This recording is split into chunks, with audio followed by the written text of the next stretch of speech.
Oh, wait, I haven't joined the thing. Hang on. Hello, everybody. I need to join thing. Hello! Why got I? There we go. That's proper sizing. Hi, everybody. I got off on the wrong foot today. By which I mean I face planted into the floor getting out of bed this morning. Not literally. Not literally. That's what it felt like. Hello, Saga Bill, Atomic, FBK, Fuzzball, Fafnir. Okay. What do we got? What do we got? What do we got? What do we got? Let me go into my settings here. Okay. All right. All right. We're gonna do this. We're going to switch the game capture over.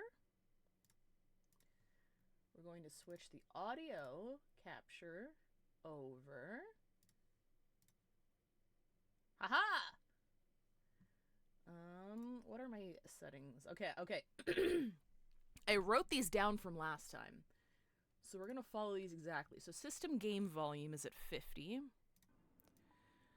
Put that to 50 there. In-game. Oh, fuck. I need to log into Steam. Oops.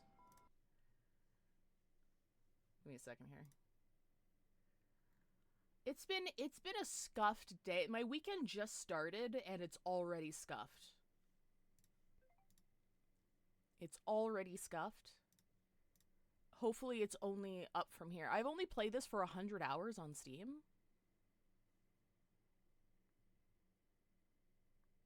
Oh, I mean, like, yeah, I guess they launched onto Steam later.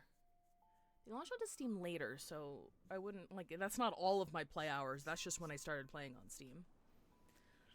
Reverse 1999, wouldn't that be 9991? True. Scuff Saturday, very true. You should try your breakfast with bloody horror movies. That would definitely be a stimulating. I don't want to hear it. Look. I ate breakfast today watching Dropout. That's what I ate breakfast today, too. Alright, let me see. So, in-game volume, system volume is at 50. In-game volume. SFX voice is at 100, music at 80. Application audio capture is at 30, so I'm gonna boost this. Boost that up here. Mic is at minus 23. That's okay. I haven't moved that yet. Okay, so these are the exact same settings I had last time.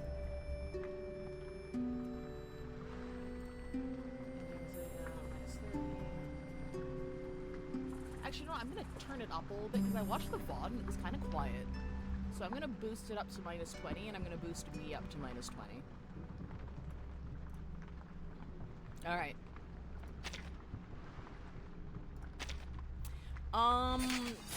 Nothing massive, going on. I haven't proceeded since we, last played. Oh! If anybody watching, you're probably not, but if anybody watching right now is streaming Reverse 1999 as well, people, including myself, have been getting their videos blocked because of Sony. Because it's Sony or someone claiming to be Sony DMCAing background music from the most recent, from like this current story event chapter, for this current story event.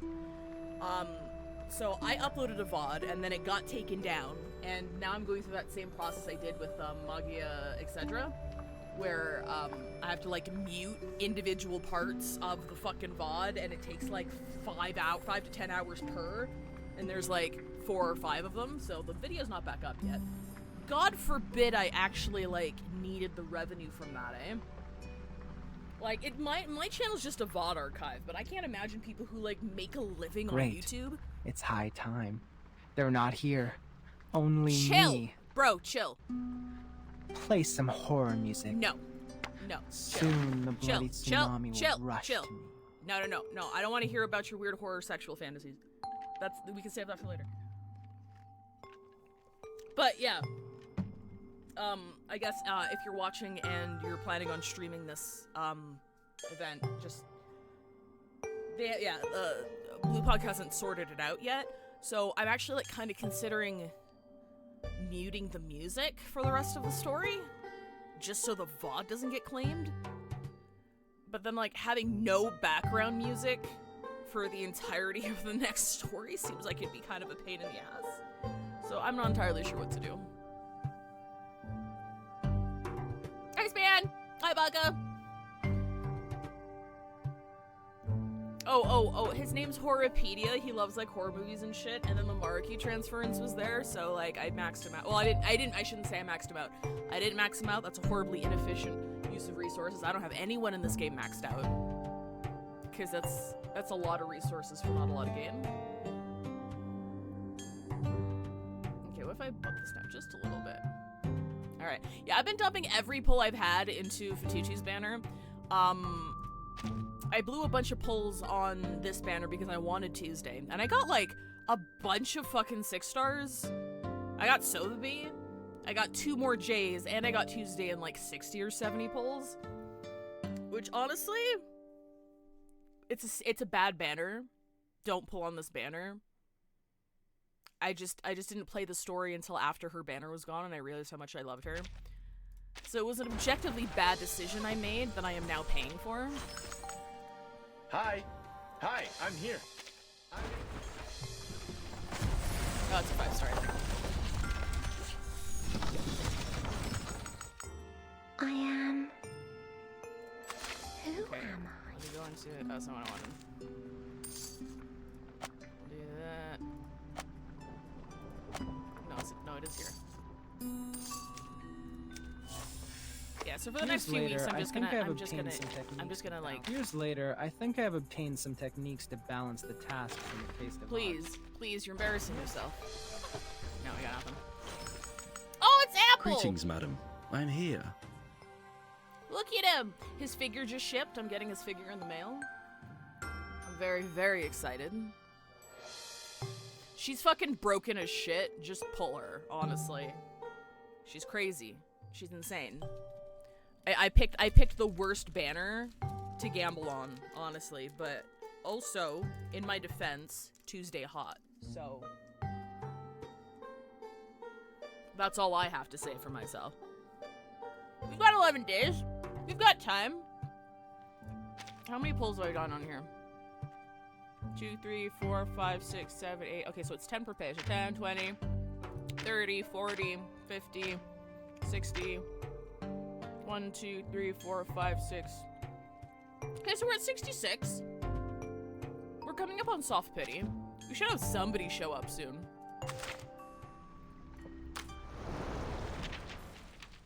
I can gamble a little as a treat. Like as long as like there's nothing wrong with gambling in this manner, as long as you're fully aware of the consequences and of worst case scenario. Because I went for Tuesday knowing that worst case scenario, I wouldn't be able to get Fatutu. And I'm still like on that brink unless I swipe. But I still got 12 days. I've still got 12 days. We've got time.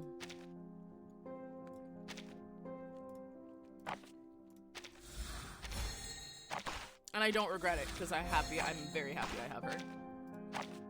But it was an objectively bad decision, because A, Fatucci is more valuable. B, Tuesday is a core unit for poison teams, which I do not have. So I don't actually really have a place for her on my roster at all. I can like bullshit something together with Jessica maybe, but it's not gonna be good. Oh wait. Oh yeah, I need to spend activity first. Okay. Oh wait, no, we're gonna go back in. What is this? Oh, yeah, I haven't done those ones yet. I did finish this little side game here. This was really cute. Haven't done Main's Bulletin yet. I've been really lazy. I haven't started this yet, but the aesthetics are like fucking awesome. So I want to like sit down and pay attention and like play it properly. Haven't done any of this yet. because this is the new roguelike mode that they introduced a few patches ago. And I know if I start it, I'm going to be in hell. I'm going to be playing it like non-fucking stop. So I'm waiting. This is permanent, so I'm waiting to open that can of worms. And I can't start this until I pass chapter 23. Alright. Okay, we're in clashing genres. An opera house, a radio station, and a pulse of forgotten tunes. Should I mute?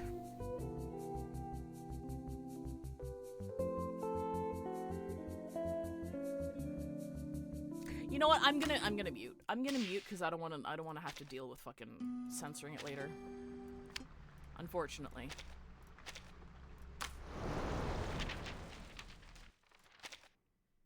Fuck Sony or whoever's pretending to be Sony to issue these blocks. So, an opera house, a radio station, a pulse of forgotten tunes. We get to fully experience, appreciate the sound effects, the sound design in the game. No music allowed.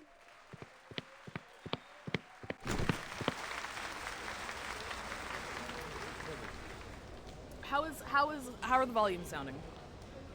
Regulus stands on stage, cheering and dancing in a lively twist. Hello, Free Breeze!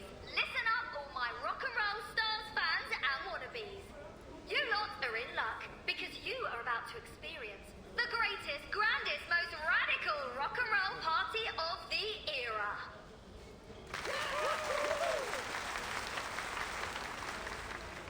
Now get up on those feet and drag those little legs of yours on deck, because it's time to get those old bones jumping. Just think, folks, one day you'll be sitting by a fireplace telling your grandkiddies that you were here. This is the night you become a legend. Ciao, Regulus! Barcarola bursts into the room. Well, if it isn't our star musicista. This isn't what we agreed on. I thought we'd make our preparations together. What preparations? Barcarola pats her chest as she tries to steady her breathing. To begin with, we must do a survey of our guests' musical preferences, then prepare a song list to match. Then we must carefully organize our transitions to optimize the flow of the concert. Me building a character playlist on Spotify? Wait. Arrangements. Concert. What are you on about? This is rock and roll, love. A proper rock and roll party. No arrangements? No song list? This isn't what I was taught to do in Cremona. As musicians, we have a responsibility to ensure that every listener enjoys an exquisite and seamless experience. We must allow them to savor the emotion and artistry of each piece. Sounds a bit stuffy, we're doesn't putting it? this shit on shuffle. Come on, no reason to get all hung up on the details. Music is freedom. The only thing that matters in rock and roll are the vibes. Vibes-based DJing, true. Regulus clearly holds no space for unnecessary formalities. You don't use your brain. You feel it in your heart, babe. Guess your miserable old music teachers never taught you that, eh? Barcarola furrows her brow, but eventually her expression relaxes. Fine. But just to be clear, next time we do it my way. Cheers, love. You're an inspiration to musical directors the whole world over.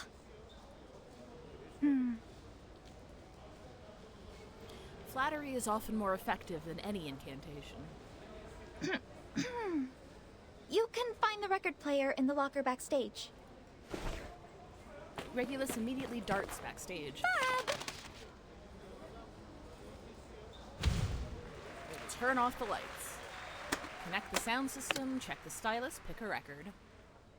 Position the tone arm, raise your hands high, and get ready for a... Is this what you call heavy metal? What the fuck is that? What's that? No. First up is an iconic taste of psychedelic rock. What the fuck? But I haven't even found the power socket yet.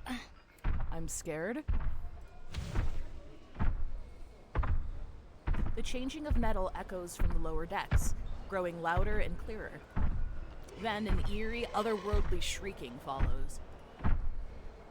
Followed by what feels like an earthquake.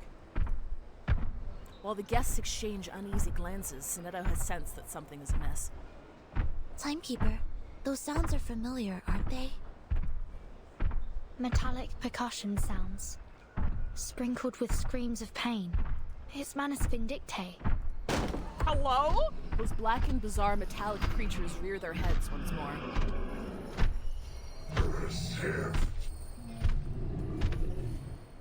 A torrent of metal instruments surges from up the stairwells to the lower levels, like oil gushing out of a pipe.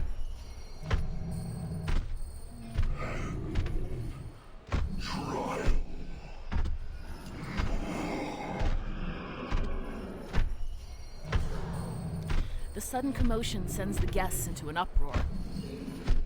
They huddle together, whispering nervously to one another. What? These persistent pests again? Which hellhole did they crawl out of this time? Don't worry, Senora Regulus. I won't let them disturb your rock party. She stands calmly but fiercely before them. You oafish barnacles are ruining the atmosphere and scaring our guests. I very much doubt you're doing this with the approval of Captain Grace. Well, no shit, Barcarola. You should be working in the engine room, not making noise up on deck. Oh!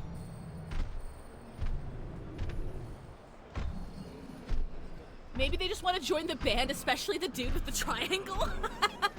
Also, hi, welcome to chat. Have you all forgotten the Seafarer's Code of Conduct? They appear unmoved. The Foundation's investigators step forward, immediately taking command of the situation. Sonetto, Regulus, get the crowd out of here. Get ready to engage with these Manus thugs. Understood. Miss Barcarola, I'll ask you kindly to step back from these brutes. Please, Senora. There's no need for alarm. I know they may look a little strange, but they're just engine crew. They work here. Even the monsters got captured within the claws of capitalism. Shaking my damn head. And as such, as our musical director, I have some authority over them. Moreover, it is my duty to ensure all our guests have a safe and enjoyable stay. Now I see how the Manus kept themselves hidden. Fututu quickly finds herself trapped amid the restless crowd. She stands on tiptoe, dazzled by the countless overlapping shadows and rays of sunlight. Is that Barcarola? What's she doing over there? Amid curious and astonished gazes, Barcarola gradually approaches the dark mass of Manus followers. If you've come to be entertained or perhaps for some music lessons, I would be more than happy to assist you in the crew quarters later. However, your musical talents will not be needed at this time, as we already have a scheduled performance. Oh my god. Mikhail, I think you're right. The guy came with the triangle. He was prepared.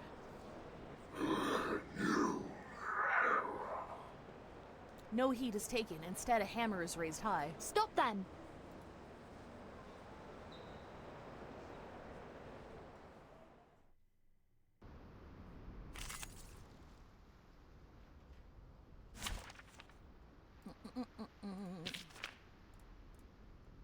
We don't get any music, because I don't want to be copyright struck. Apologies. Oh, yeah, okay, yeah. Your request has been heard. Homophones, level 0.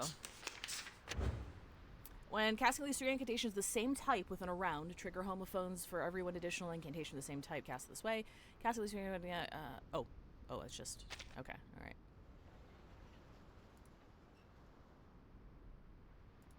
Is it like an additional thing? I guess we'll see. I don't have anything here that would... wait, how would you cast 3 of the same type?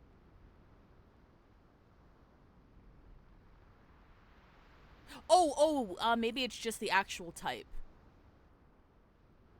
It's probably just the actual type. The bones will tell. We'll do this The first, music. though. It's newly made this year. Careful. You don't want to miss it. 3 attacks. Okay, yes, got it. Thank you, Black Zeus.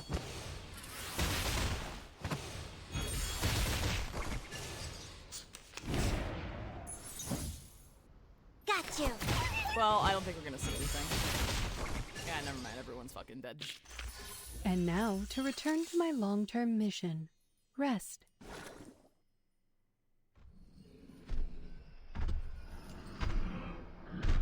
More and more Manus disciples fill the perimeter of the hall, surrounding those inside like trembling penned sheep.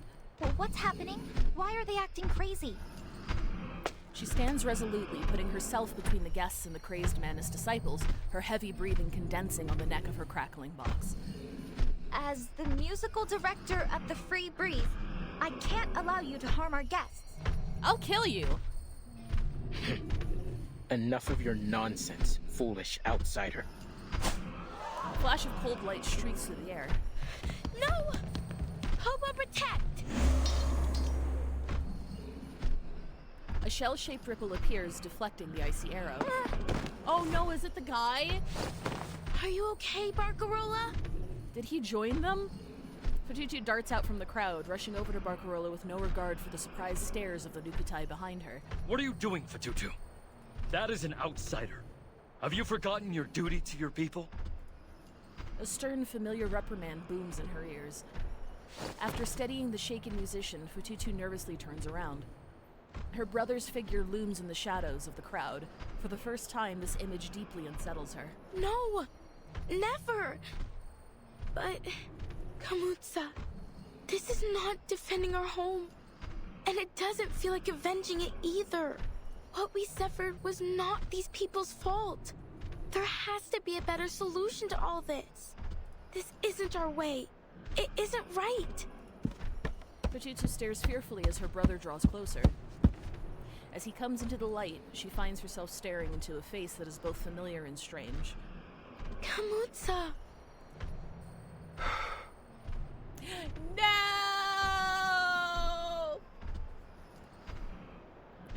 Kamuta gently shakes his head. Inky black liquid drips from the seams of his mask. Fatutu, we have no choice.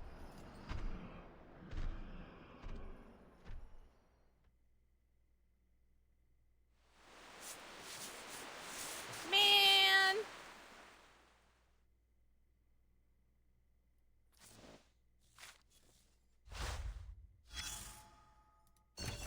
Surely that we strictly adhere to the established medical standards. Charlie, seasickness, administered at diamond hydronate. Severe seasickness, refuse medication, advised to open a window, get some fresh air. It's really trying how afraid some 17-year-olds can be of taking medication. Excess seafood. Company personnel agitated and cursing, calm but now clean the burn. Okay, talk about water bottle and heat pots. Where on earth are they from? Dining area. Captain says this wasn't caused by the shell-wearing lads this time. Still, with their bizarre and smug demeanor towards others, it wouldn't surprise me if they got into trouble one of these days.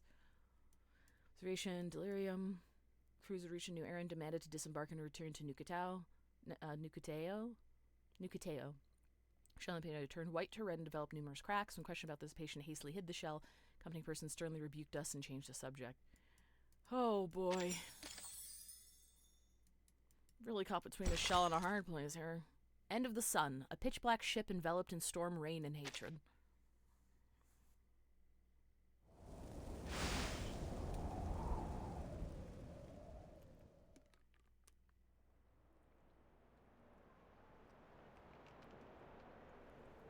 The sound of scraping metal brings an end to the pumping rock music, painting a look of solemnity and fear on the faces of every guest.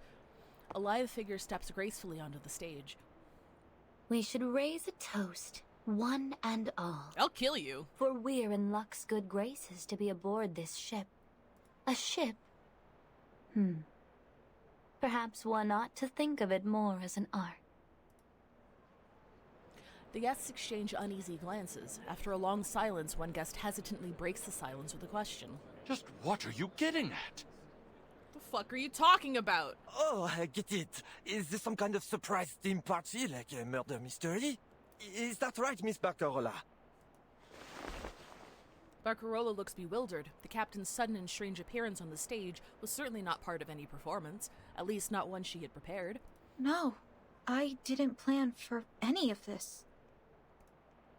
You aren't entirely wrong, though, Mr. Matthews. For this is certainly a surprise, if not so much a party as a ceremony.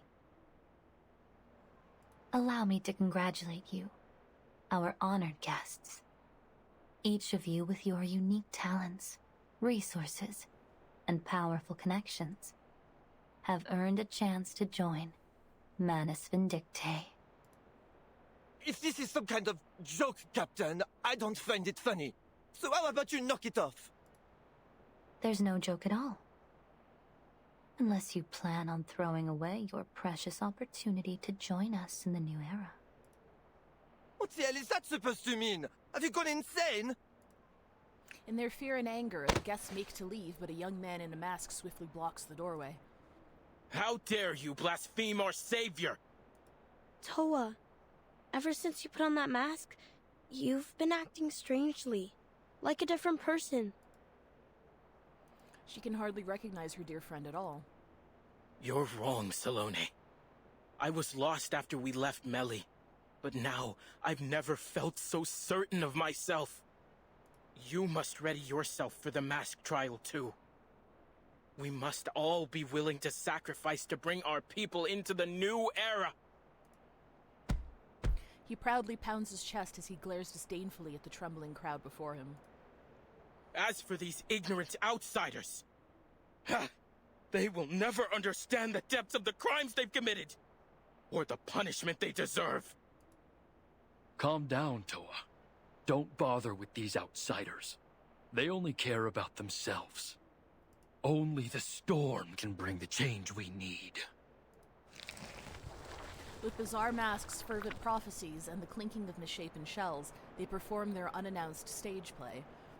Its audience cowers together in fear. Lunatics! Timekeeper, it seems as though the Islanders aboard are working with Manus Vindictae. There's no telling what else the Manus have up their sleeve. We need to call for support as soon as possible. But our communications are jammed. And we're in the middle of the fucking ocean.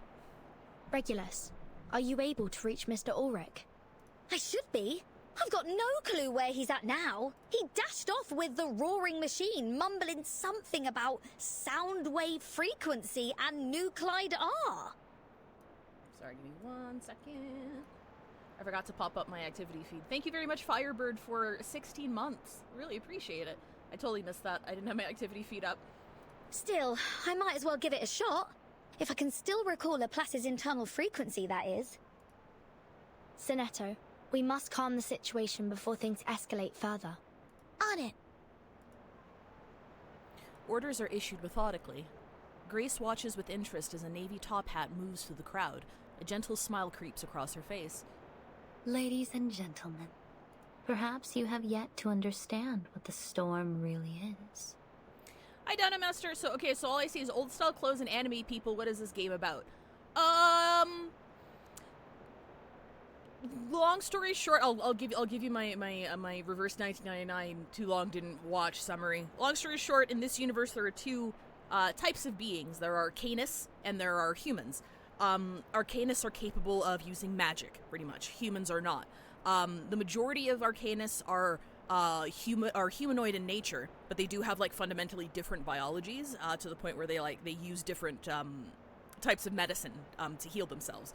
But not all Arcanus are humanoid. There's some that can be animals, there's some that can be objects. It's just kind of how magic works in this universe. And you can think of the current situation as kind of like mutants, where there is an evil faction who thinks that the oppression that they've suffered under throughout history under humankind means that, humans need to be eradicated, and Arcanus are the next step in evolution and, world domination and blah, blah, blah. And the people who believe in that are called Manus Vindictae, who this person here is a part of, and that's our primary villains, enemies of the series. We work for the Foundation, who's on the other side of that and is trying to have everybody live in peace, even though the Foundation itself does have dark shit going on and has its own fascist kind of situation. It's a whole thing. Where the title comes in is that there is a phenomenon that nobody can explain called the storm, where in certain isolated instances throughout the world, the storm happens and reverses time in certain parts of the world, erasing and killing everybody inside of it. What the Foundation is trying to do is research the storm and how to either prevent it or save people from it, whereas Manus Vindictae is like, yes, awesome, cool, this is how we get rid of all of humankind. So this is, that's the basis of it. She is a Manus Vindictae agent, and she recruited this, island population and basically manipulated them into believing that they had to join Manus Vindictae in order to save their people because their home was destroyed by... I'm not actually sure, was it destroyed by the storm or was it just a normal tsunami? One or the other. She came to the island and was like, hey, your island's going to be totally destroyed. You should probably hop on the ship and before you all die. And they're like, yeah, no, we've braved like tsunamis before, it's fine. And then this was like a really, really bad one, so then they joined her ship. And then she's like, hey, you know what you should do? You know, humans are like responsible for like the tsunami and shit, right? Like you should totally like join Manus Vindictae and take your revenge. And the chief was like, no, I don't really want to do that. But then because, you know, the islanders aren't like, their place was on that island, so a lot of them got seasick, a lot of them started dying, and she's like, hey, you know how to save your people? You should totally join Manus Vindictae. And then he's like, well, fuck. So now everybody but Fatutu has joined Manus Vindictae to prevent more people from dying. And that's about where we're at right now. Hi, Avian Thelium. It was a normal tsunami, though of exceptional size. Thank you, Plaxius. So basically the X-Men, but with anime and a mix of SCP. I wouldn't really say SCP very much, actually, because the strange creatures and stuff are very well documented and well known within society. So they're treated in universe and in text as just like normal animals and stuff, even though they're new to us, the viewer. So it's kind of like a Harry Potter sort of taxonomy where they're known species, but we don't know what the fuck they are. So we have to read their journal entries and shit to figure shit out. But yeah, for the rest of it, more or less, yeah. SCP, are you asking what that stands for? If you don't know, SCP stands for Secure, Contain, Protect. It's a very large Wikipedia-style documentation on, they're short-form sci-fi stories, independently written. There's thousands of them. It's very good. You should go check it out. Love that shit. No, perhaps we don't. Because I remember what you wrote in all the flyers. The Free Breeze is equipped with a double hull and the most advanced communication systems available. Capable of contacting rescue and support under any circumstances. Also, I am quote-unquote not really experimenting, but I'm adjusting sound levels. So if I'm too loud, if the game is too loud, please do let me know. There's usually background music, but for this story event specifically, Sony or someone claiming to be Sony has been DMCAing VODs with the track in the background, and the first part of this is blocked on YouTube, so I'm currently editing all that shit out. So that's why you have no music. I just decided to turn it off because I don't want to deal with that. But the soundtrack's pretty good. And I'm sad there's no background music. Yeah, and something about its stabilizing system. Why should we be worried about some heavy weather? Or were you lying to us? Oh, the specifications of the ship are all very much true. No natural weather phenomenon could endanger us here. Men in Black Light Government Agency. Well, the Foundation is very open. More like it doesn't work in secret. So they have regular contact with humans and they have a good rapport with humans and human populations. Oh wait, you're talking about SCP. Yes. Yeah, I could see it. Men in Black, but leaning more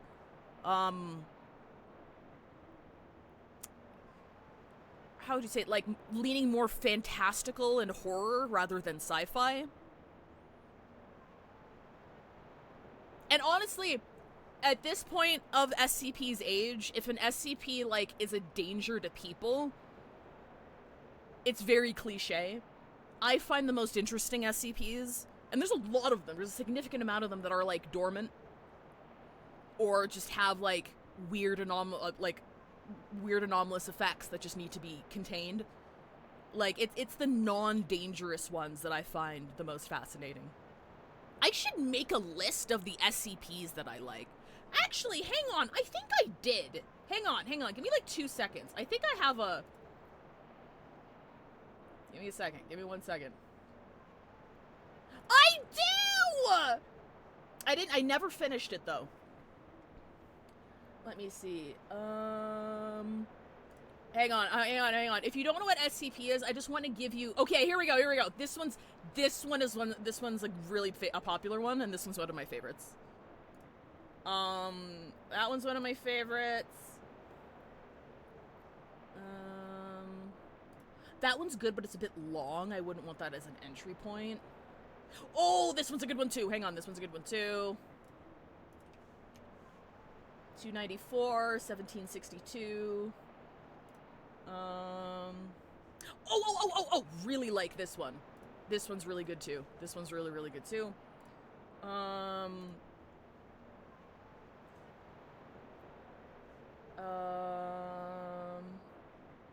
This one's really good. I haven't seen this one talked about a lot, actually. 348's good. I like that one. And what is one more? This one's also really good, but I don't, that one's well written, but again, it's really long. I don't like that one as an entry point.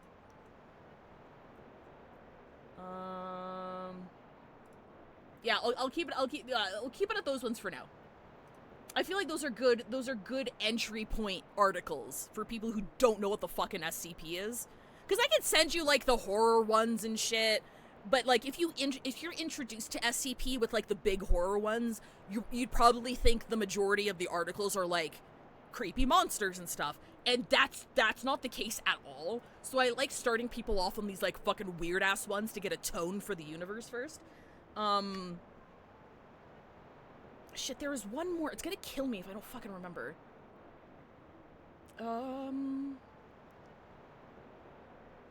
Oh, I guess I die. I'll remember it eventually. Yeah, I'll remember it eventually. However, the storm I speak of is not a mere matter of churning wind and thunder, and no double hull nor stabilizing system could stand against it. Hang on. SCP...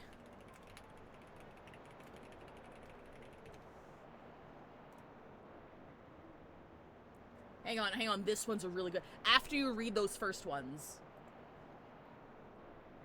Was it SCP-2521?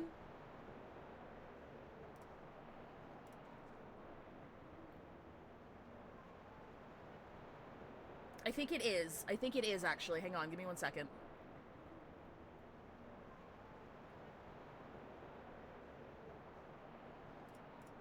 The page isn't called 2521, though. Hang on, give me 1 second. Okay, here we go. This is a really good one. This is sounding like H.P. Lovecraft without the racism and xenophobia, meaning a creative sandbox where people borrow from the same tropes and ideas. Kind of. But it is run, when I call it like a Wikipedia format, I mean it in the way that Dinomaster points out, in the fact that anybody can write one and post it, but it's a very rigorous approval process. So, like, you can write one and then it has to be vetted first, and if yours gets, like... I've never written one, so I don't know what the actual approval process is like, but I know that if it gets posted and then, like, gets heavily downvoted within, like, a certain amount of time, it's, like, flagged for rewriting or something, just for, like, quality control, so it's just not any Joe Blow writing, stories, and there's no, like, uniformity, because it's the uniformity and standardization that really makes it feel like one universe. So they're very rigorous about, like, how things are formatted, how stories are told, sort of thing. Well, I shouldn't say how stories are told. Like, you can get really wild with how the actual story is told, but yeah, there's just, it's peer-reviewed. Your entry needs to be peer-reviewed before it's published on there. Oh, no, wait, I didn't copy it properly, sorry, hang on. 251, this one. This is the one that I was looking for. This is a really good one, too. I'm gonna put that in my channel. Alright, yeah. So I should give you a little bit of light reading. And if you end up really liking it, I can send you links. I can send links to like the longer ones that require a bit more reading and investment. It's not just that was a really intriguing short story. It's like they're a bit more in depth and require a bit more attention. But yeah, they're a bit intimidating for people who aren't new. So there are people who are new. Editorial aspects. So if you applied to Lovecraft, the Derelith would have his book shot down. I am unfortunately tragically unfamiliar with Lovecraftian works, but I'm gonna assume what you said was really funny. So, oh, don't apologize for the derailment. That's what we do here. That's what we do. That's what we do best. But yeah. Stormy Speak was not a mirror churning wind and thunder, and no double hull nor stabilizing system could stand against it. So, what the hell is this storm? It is a cleansing. A deluge that will come to eradicate all the sickness of this world. And an opportunity. A chance to reverse our course. All that is asked of you is an insignificant price. Reverse? Price? What are you talking about? In the 90s, veins turned into wires. In the 80s, skulls turned into geometric shapes. Oh, in the 60s, what fun we had then. Oh, okay. For anybody who isn't following, because this is referencing old things, when a storm is on the horizon, different eras seem to have different, it's in universe, it's called storm syndrome. So when a storm is on its way, or it's coming very soon, the population in the area at the time are affected in weird and unique and horrific ways before the storm actually hits. So what she's describing is the storm syndrome of the different eras. So like, if anybody was here for the, I can't remember what the event was called. It's one with Windsong and Vila, in the, Soviet aligned sort of setting. That was in the 90s there. And then I'm pretty sure the 80s is the geometric shapes. That's what happened when Verton was in school. I'm fairly sure, because that's what happened to her classmates. And I'm guessing this is a picture of what happened in the 60s. The entire world became a pop art spectacle. Oh right, this is where we started. Okay, yeah. And Manus Vindictae have seen us through each one, for all these many years. The crowd's murmuring grows louder and more chaotic. So, you're saying that the world is going to be transformed? And something weird will happen to our bodies too? You are exactly right. And the Manus were behind all of this? Why? Now, don't be so harsh on us. We've made heroic efforts to cleanse this world of its sickness. But each generation keeps making the same mistakes. Economic collapse. Environmental crisis. Endless wars and bloodshed. Footnote. I don't know if it's confirmed or not, but storms seem to take place where intense amounts of strife of humankind are happening.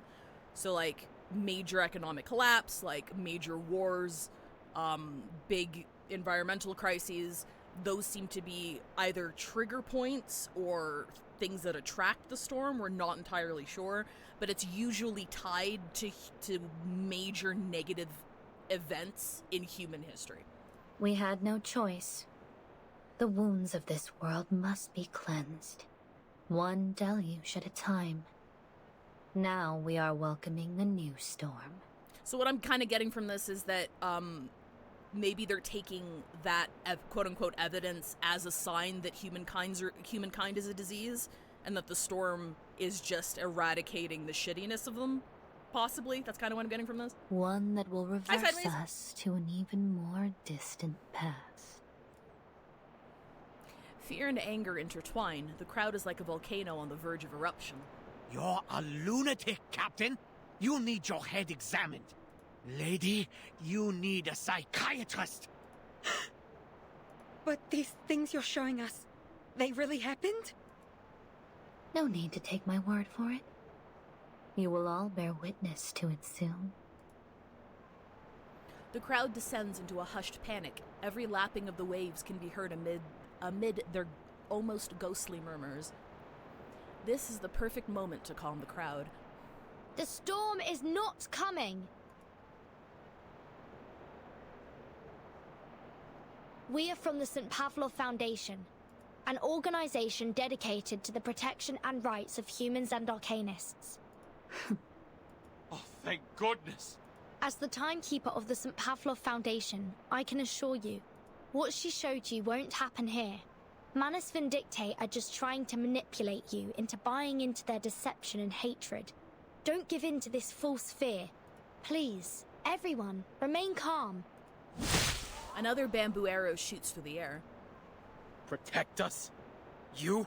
Don't make me laugh! Fatutu doesn't hesitate to stop him. Toa, wait! She seems trustworthy. Maybe we should listen to what they have to say. Really? You think these people care about rebuilding our home? Were they there when Nukutea was hit by the great waves? Where was their protection then? I'm not sure. But I just can't bear the thought that we might make a decision we'll regret later. I don't want to see any more cracks and scratches on our shells.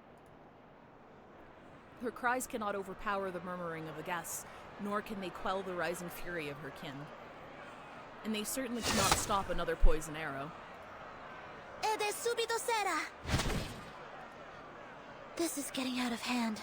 Be careful, Timekeeper. They're coming for us.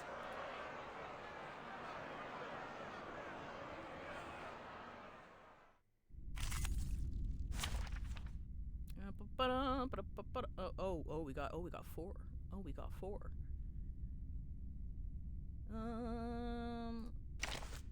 Wait, it's Insight 1 level 20. This happens every time, and that I like forget the fact that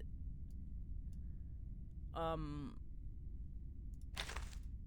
way over leveled, and no matter who I put in here, they're gonna fucking kick ass anyway. It depends on the budget. A procession as orderly as a row of straight teeth. Who ate beans?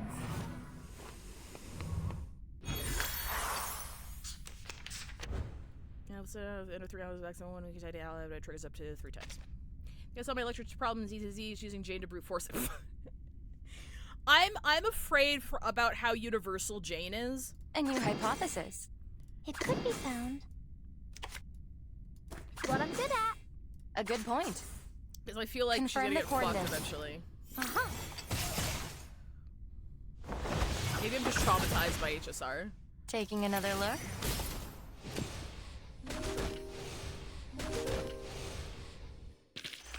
That weren't even as tough as waking up an old factory man.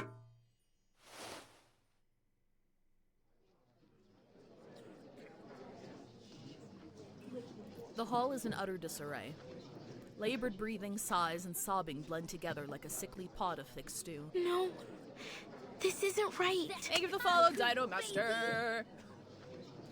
Close to the Jane Seth synergy, which I wasn't doing for a while because Bernice and Lighter. Oh, that's fair. Because like sometimes I use Anby, Jane, and Seth. Like that's what I used to use before Harumasa dropped. And we just got him for free because then I just put Harumasa in that team, and then I swapped Seth with then I run fucking Anby, Harumasa, and Nicole instead, which is a solid free to play team, honestly. She wants to say more, but the familiar scent of herbal incense suddenly overwhelms her. Sleepy reeds, an herbal anesthetic used by Nukutai priests during surgeries. I think you need some rest, sister. Huh? You should sleep now. I'm sorry, Fatutu. This needs to be done. Saloni catches her as she falls unconscious. The ongoing confrontation on the other side of the hall is evidently far more intense. A fine speech, Miss Burton. Such delectable, righteous indignation. Surrender, Miss Grace. Your lies will not succeed here. Why, of course. To tell a lie brings the harshest of consequences. Even a kindergartner knows that. Don't have enough weapon for armor mouse, so he doesn't do enough damage on level 70 SHU defense. Oh yeah, that's fair. I'm nowhere close to doing endgame stuff. I feel like I'm still in my training arc in ZZZ, where I'm just slowly getting better every single day. But yeah, nowhere near endgame content, so I wouldn't be able to. I have seen people do it though, without his signature. Like, I think his second best option is the event. Is it Mercado Desire? Was the event one that we got? I have seen people do it with that team, with him on Mercado Desire, but it could also just be like a massive, like, for lack of a better phrase, skill issue, because the people who do those kinds of clears are also sometimes people who can dodge fucking perfectly and never be hit and execute every rotation seamlessly, which helps a lot. Grace surveys the hall. Countless eyes are fixed on her. Anger, hostility, confusion, disdain. She has walked through it all before and never left a trace. Everyone, whenever there's an imminent storm, my watch here starts a countdown, but there have been no signs of... Grace places a delicate hand on her raised arm, interrupting her speech. What a coincidence, Miss Burton. I so happen to have a similar device myself.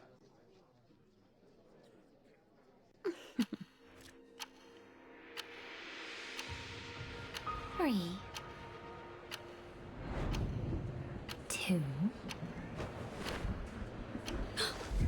1. Impossible. Miss Burton, as you said, lies will not succeed here. The question is, who here is the liar?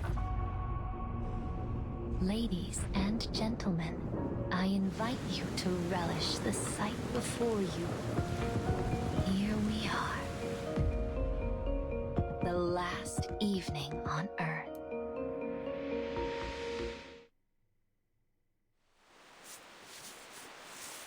Shit's about to go down! Who voices Miss Grace? Hang on. I feel like I recognize her. Ms. Grace. Reverse 1999. Voice actor.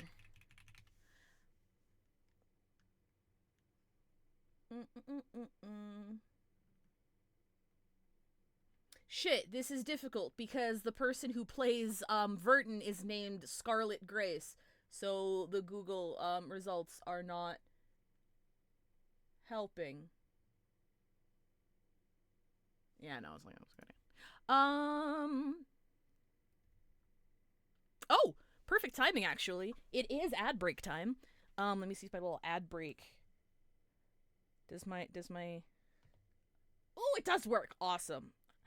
Yeah, if you get caught in ads, I'm not continuing until you get back, so I'll see you in 3 minutes. Perfect. You want to do, guys, you want to do a Wikipedia break? Hang on, I need background music.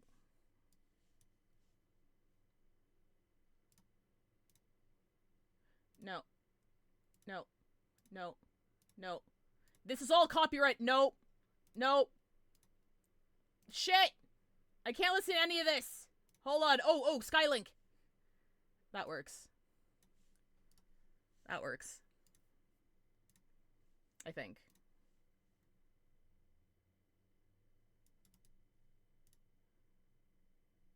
Dun, dun, dun, dun, dun, dun. All right.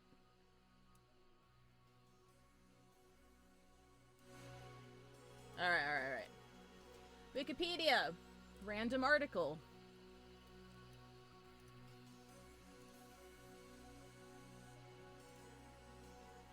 Wisconsin's 5th Assembly District.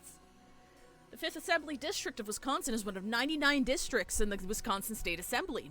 Located in northeast Wisconsin, district comprises parts of eastern Witagami County and western Brown County, including the city of Seymour, most of the city of Little Chute, and northern half of Kaukauna. The district also includes all of the Oneida reservation spanning the 2 counties. District is represented by Republican Joey Gobin since January 2023. All right. Oh, it's a cute little place. All right. Where do we go? Let's look at Republican Joy Govin. All right, American teacher, business owner, Republican politician from Brown County, member of the Wisconsin State Assembly, Green Bay, Wisconsin, bachelor's degree, worked as a teacher, member of the board Christ Alone Church Leadership, member of the board nonprofit Green Bay Area Christian Homeschoolers. Attended a rally for the well, come on, man. Come on, man. See, I don't understand why I give any Republican the benefit of the doubt. They're all the same. They're all the same. Let's go to Hobart, Wisconsin. Village in Brown County, U.S. state of Wisconsin. Population was 10,211 at the 2020 census. Green Bay Metropolitan Statistical Area. Missionaries! I didn't realize Wisconsin was like this, like, religious. I mean, I know that's just ignorance on my part, but like, I don't think of Wisconsin like that, you know? Sugar Bush! Wait, no, let's go to the reservation. Oneida Nation is a federally recognized tribe of the Oneida, sorry if I'm pronouncing that wrong, people in Wisconsin. Tribe's reservation spans part of 2 counties west of the Green Bay metropolitan area. Reservation was established by treaty in 1838, was allotted to individual New York Oneida tribal members as a part of an agreement with the U.S. government. Cool. They've got a wolf and a bear on there. Oneida Nation is an indigenous... Fuck, how do I pronounce that? Iroquoian speaking nation whose ancestors came from what is now central eastern New York. It became one of the original 5 nations of the powerful Haudenosaunee Iroquois Confederacy. Iroquois. Thank you, Avian. Many Oneida, what was called the Christian Party, had allied with the rebels during the American Revolutionary War. Afterward, the tribe was under pressure to cede lands in New York to the federal government, relocating from New York to Wisconsin, where they were offered land. During the Great Depression, the Works Progress Administration organized the Federal Writers Project, which produced state guides and also helped preserve much of Oneida culture. Its Oneida Language and Folklore Project gathered hundreds of stories and materials about their culture. Cool. Women's dance and ceremonial collar, made in the Haudenosaunee raised beadwork style by Karen Ann Hoffman.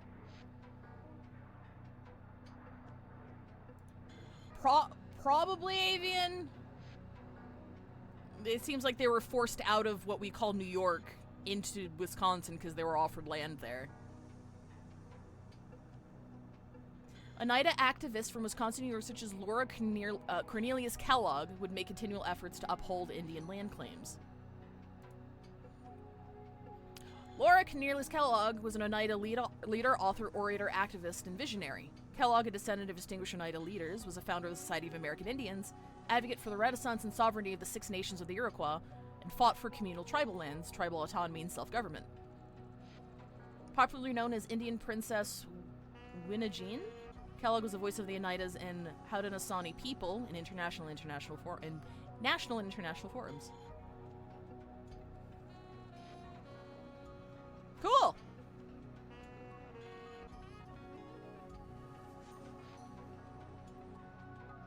Oh my god! Holy shit! It's a big-ass page!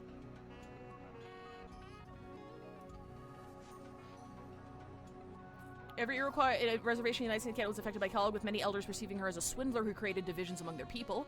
A case in point was the feuding rival councils of Onondaga. Kellogg's litigation on Oneida claims in New York continues, and several cases have been decided by the United States Supreme Court. While Kellogg never fulfilled the expectations of her followers, her Lolomi plan was a progressive era alternative Bureau of Indian Affairs control and presaged subsequent 20th century movements to reclaim communal lands.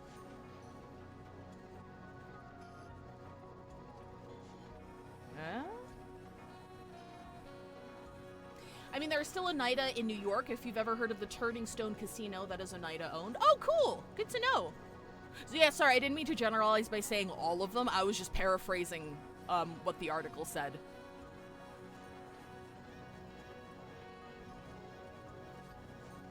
But yeah, many began to relocate. But it's good to know that some of them are still there. Also, hi, Fafnir. You look at Wisconsin City. Yeah, that's what piqued my interest, because when I pulled this up, like, just reading this first paragraph here is very, like, First Nations. A lot of it sounds like First Nations naming. Native American. Sorry, Native American. First Nations is what we call, I guess, Native Americans. Indigenous, the indigenous people up here in Canada. Cool.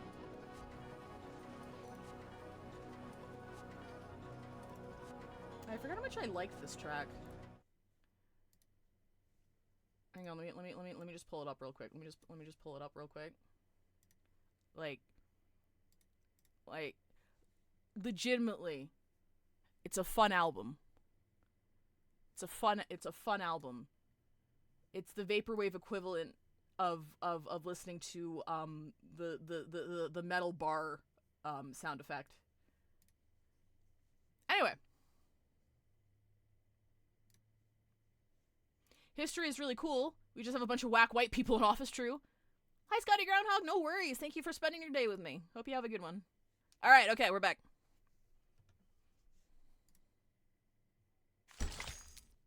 Alrighty. A call for help. A bit of good news. And a lot of bad news. Wait, do we have enough for another pull yet? Maybe? I'll do that later. No, we don't. We do not yet.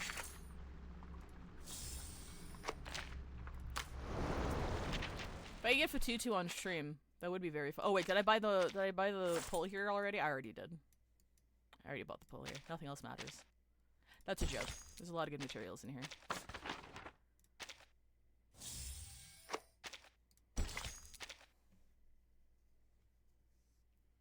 Across my way to work, that does all my election research for me. If I see a sign in their yard, it's a hard no on that candidate. Look, sometimes that's all you need. The figure running down the corridor narrowly avoids another container. The ferrofluid violently swirling in his tank. Flux's sake, I can't work under these dim lights.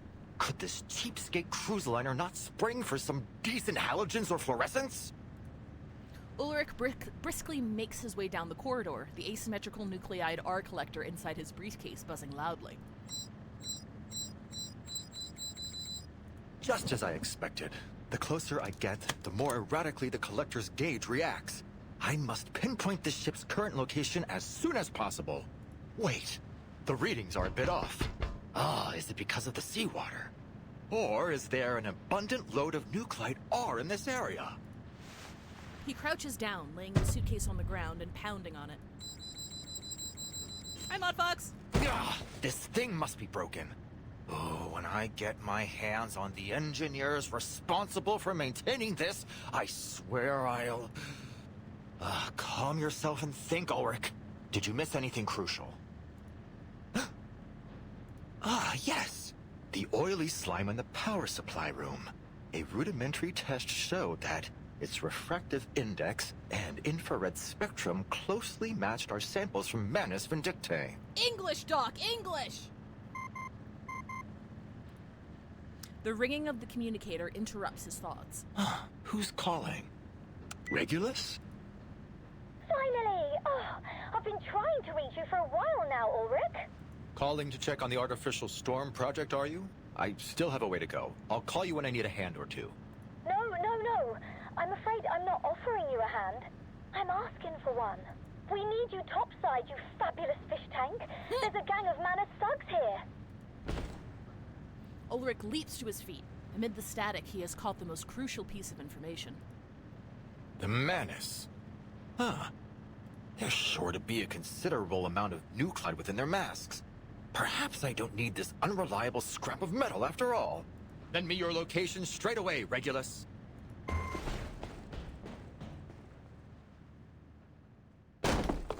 I love this fish tank. Where are these Manus thugs? A surging dark mass of people blocks Ulrich's view. Is that the new raid message? Sure. Hang on, let me pin that. Let me pin that real quick. Perfect. Flux's sake. This is a bigger crowd than I expected. His bulb stands out amidst the crowd, causing the spread of a new panic as they retreat from him. Who is this fucking light bulb? Oh my god! I don't want to end up with a light bulb for a head! Huh? What are you talking about? Ulrich nimbly dodges the hammer blow, intense electrical impulses surging through his body. There we are. Another extract of asymmetrical nuclide R. Though poised to take action, Ulrich is promptly stopped by the pleading hostages. Ulrich! We're over here! Wonderful. I should be able to extract even more over there. He is immediately cut short upon entering the crowd. Ulrich narrowly avoids another attack before finally reuniting with the others. This seems to be a bit more than a gang. Closer to a horde, really. You understated your situation, Regulus. Your help is much appreciated all the same, Mr. Ulrich. Help? Well, I'm afraid I won't be much help to you, Timekeeper. Fighting is far from my specialty. Blimey! Regulus feels utterly lost. They seem to be corralling the guests. At least they aren't hurting them for now. It isn't about hurting them. She wants to recruit more followers. Countless steely, emotionless eyes scan the crowd with icy precision. Is there a single ship in this whole bleeding world that doesn't belong to either the Foundation or the Manus? Mr. Ulrich, does Laplace possess any technology that could detect an imminent storm? We made several attempts to do so in the aftermath of the second storm, but none of them proved effective. Since that time, we've become reliant on the storm alerts from the Foundation, or more specifically, from you, Timekeeper. Hi, Designer Gaze. Miss Grace claimed that the storm was coming, and she managed to accurately predict the occurrence of the anomaly outside. Why am I imagining Ulrich complaining about one of his companions putting fish food in his bowl? That seems like a prank someone would pull, yeah. Yet, my watches show no sign of an imminent storm. Light rain is tapping on the porthole. Sonetto unconsciously tightens the cuffs on her sleeve. In any event, I believe in you, Timekeeper. Thank you, Sonetto. But it isn't you that I need to convince. It's them. Countless eyes filled with fear, suspicion, and hostility remain fixed on them. No wonder my readings were going wild. Apologies, Timekeeper. Though nothing would make me happier than disproving Manus Vindictae, I can't deny the possibility that these phenomena are precursors to the storm. This is not a reassuring answer. The wind howls fiercely. The horizon has become almost completely obscured. Far-off islands and faintly visible reefs blend into one another, as if smeared with an even darker shade of paint. Amid the crowd, people slump to the ground, their sobs lingering in the air. Please, everyone, listen. We have to stay calm. Struggling to her feet with the help of her crackling box, Barcarola rises to fulfill her duty once again. I ask you to put your faith in me and in the free breeze. I should have never come to this party. I want to go home. I'm scared. Someone help us. Please. Barcarola's voice is utterly drowned out by the wails of the crowd. What can I do to get these people's attention? I mean, you are carrying, like a massive fuck-off instrument. A massive sound resonates from the bow of the ship, sending a vibration so strong that many are thrown to the ground. What's happening? Due to low visibility at sea, some public services on the Free Breeze will be temporarily suspended. We apologize for any inconvenience caused. We are now entering an area of treacherous reef. During this time, there may be some sharp shifts in course. In order that we might reach the new era as soon as possible, the Free Breeze will forge ahead at full speed. Uh-oh! Please stay indoors, and in case of emergency, hold on to the handrails. I repeat, please stay indoors and hold on to the handrails. Captain Grace, why in the world is the free breeze going full speed through these reefs? To embrace the future. But if we strike any of these reefs, the damage could be catastrophic. Not as catastrophic as missing our chance to embrace the storm. Her softly spoken words fall on deaf ears. Raven's Lou! I won't stand for this! You're just trying to scare us into joining your cult! Oh, I'll bet there's no reef, no storm at all! This is trickery, and I intend to prove it! Do as you wish, sir. Please watch your footing. The wind is howling outside. She gives a polite nod as the guest storms out of the cabin. Look! I'm standing firm as a bolt! The guest stands firm on the deck like a warrior singing triumphantly between Scylla's cliffs and someone's whirlpool. That is until he's struck by the power of the wind. His scream is quickly drowned in the storm as he vanishes into the void. One guest pulls the hatch closed again, blocking out the howling wind outside and returning their one safe haven to silence. The gentleman is gone! Miss Grace, you murdered that man. What an utterly baffling accusation. Have I shot him? Stabbed him? No. The choice was always in his own hands, wasn't it? The hall remains silent. After a long while, one quivering guest steps forward. Captain, you said you'd save us if we joined Manus Vindicte, right? It's not as simple as that, I'm afraid. But relax. There is only a small trial to pass. Then the new era waits. She gestures to an all too familiar mask sitting silently on the table. You may feel a little disoriented, but your body will be in no danger. So, if we all put on these masks, then this nightmare will be over? Things can't get any worse than they are now, can they? Give me the mask! Oh, lost lambs. This will be the bravest leap you've ever taken over the fence. Sonetto turns to the crowd. Please, everyone, don't fall for her lies. She doesn't offer you salvation, but slavery. Don't give up your free will. Listen to her. We've got to be free to choose for ourselves. Rock, blues, classical, or heavy metal, it doesn't matter.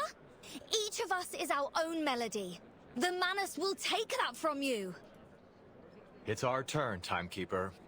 I'm at your command. All right. Our priority is to bring the guests back to their senses. We just gotta knock them all unconscious. Easy. Easy, easy, easy peasy. Who ate beans? What, no rapture? The St. Pavlov Foundation will ensure your safety. But you and your foundation have been hiding the truth behind the storm from the public. How can we trust you? Don't lose hope. The Foundation and the LSCC have been working hard to overcome the storm, and we've never been so close to achieving it. Really? Is that true? Yes. Our research on the storm is on the verge of a breakthrough. One that will benefit everyone. Come on, guys. Do you really want to plaster one of those things on your face? You'll never be able to eat again or listen to music. Imagine not being able to wear headphones. Blimey, what kind of life would that be? Don't waste your breath on these lapdogs. They're all bark and no bite. Given that... A good point. Well, I'm just another shift. Behold. Up and at it! Laundry time! Liam! It could be found, given that... A new hypothesis. It could be found. Time to check my calculations. Intersect and divide.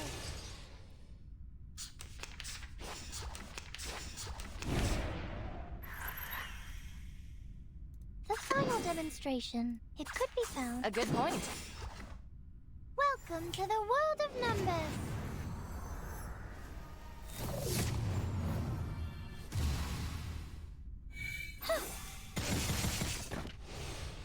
Intersect and divide. Taking another look? The civilians have calmed down, Timekeeper. We've killed them all.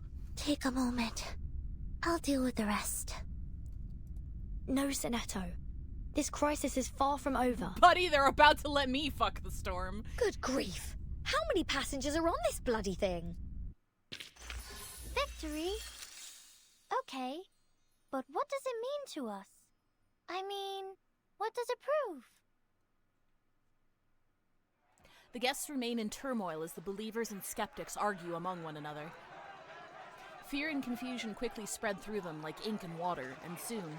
I did it! I put on the mask! I'm saved! Thank you, Miss Grace! It hurts! It hurts so much! Help! We can't let more of these people give in to their fears. Her voice is almost entirely drowned out by the roaring crowd. These stubborn outsiders must be silenced. Take them away. Let our revenge begin with them. For Nukateo! Selene, take my troubled sister back to her room. The softness of her heart has clouded her judgment, just as her shell shows. Chief. Black ink seems to stain every one of their faces. The upheaval has engulfed the Nukutai along with countless other innocents. Mom, I want to go home. Just think if something happened, sweetheart. Remember that toy your dad bought you? It's waiting for you at home. We'll be there soon. Just put this on. We'll be there soon. Trembling, the mother slowly lowers the mask to her child's face. No!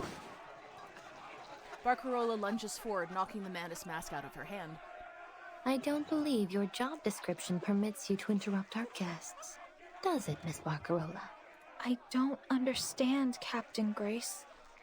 Why are you letting this happen? Why are you doing this? Grace carefully picks up the still humming mask and brushes off the dust. She steps forward. Cheer up, dear girl. Hold that chin up high. Now that's the spirit. The brightest star of the Free Breeze forever and always. Just take a look. Your loyal fans are waiting for your next show. Won't you play some of those beautiful melodies for them again? But, Miss Grace, what do you mean by the storm and diseases of the world and this new era? Oh, it's all so much simpler than you think, Miss Barcarola. In the new era, all that you hated in this time will vanish, as if it had never been there at all. The city of violins you swore you'd never return to will soon be forgotten. Washed away in the coming storm.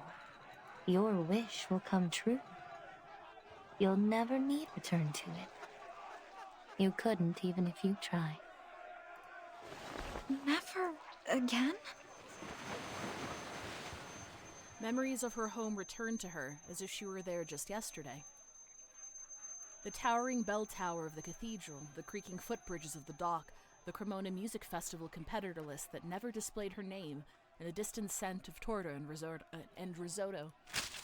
She has been far away from that world for so long, yet there before her eyes she sees it again, the report cards scribbled with red ink soaring on the wind. What was it you said about that rotten little town? The monotony of sound, the disappointment of those old fossils and their little worlds. Is that right? Yes. I said I never wanted to go back. Now, keep your hand steady this time, my dear. You must be certain. Cold metal meets Barcarola's hand, jolting her back to reality. Her trembling hand reaches for her peculiar silent instrument. She cradles it in her arms. My crackling box. The familiar texture of the adhesive holding it together reassures her. She runs her fingers over it before greedily moving on to the rest. Then, in the intricate structure of the instrument she created, she finds all the pieces of that familiar thing. A fingerboard, strings, a sound post, a bridge, tuning pegs, a violin. A sudden warmth bursts forth within her, urging her to push the mask aside. Get this shit out of my face!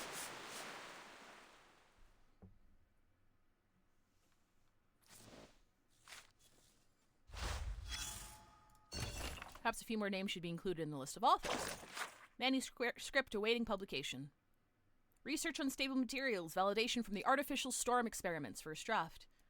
Section references to Lorentz butterfly and the reproducibility of the results is subject to verification.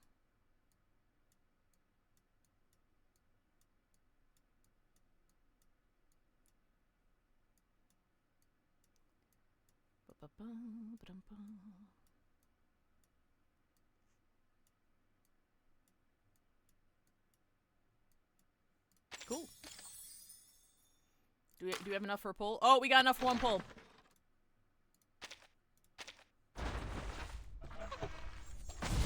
Whoa! Chat, it's a 50-50. Chat, it's a 50-50. Chat, it's I can't look. Yes! Thank you for letting me stay here. Let's Hope go! it's not too much trouble for you. I'll move out as soon as I find a place to settle with my people. It's baby! Somewhere we can really call home. Really? You're letting me keep the keys? We got her! We got her, chat! Oh my god, that was fast. I was expecting to have to grind for the next 2 weeks. Oh my god! Oh, wait, hang on. Good day, my lord. You're I too love her so kind much. visiting me, and I regret to receive you in a room of nothing.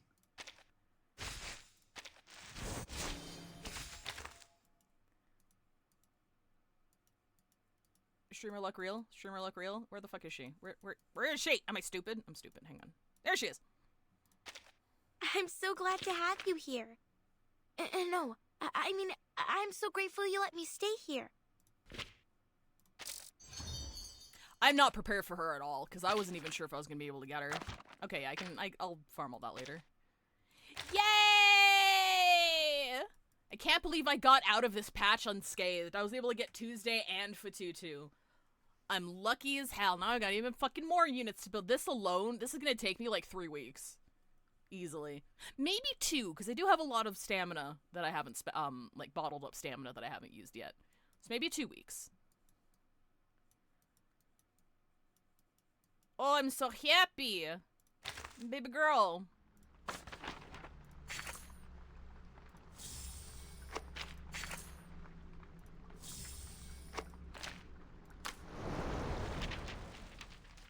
Thank you guys for enabling my streamer luck. A new page turned. Yes, my dear, it'll be a place that neither troubles you nor keeps you up at night.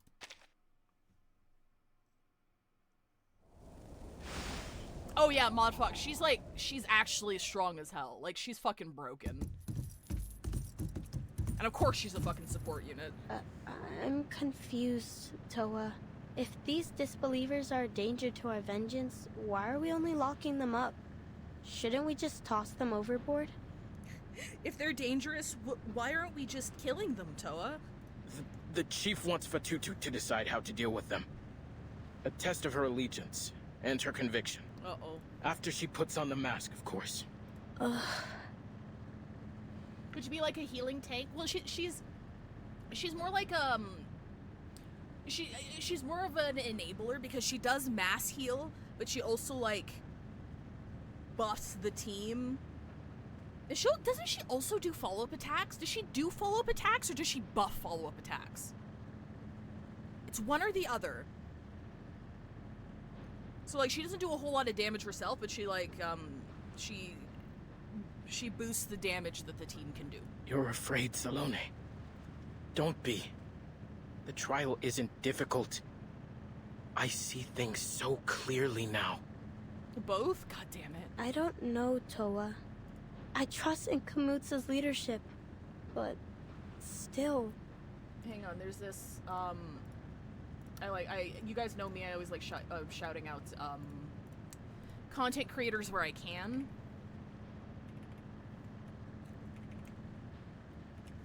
Give me 1 second. Nope, that's not what I wanted.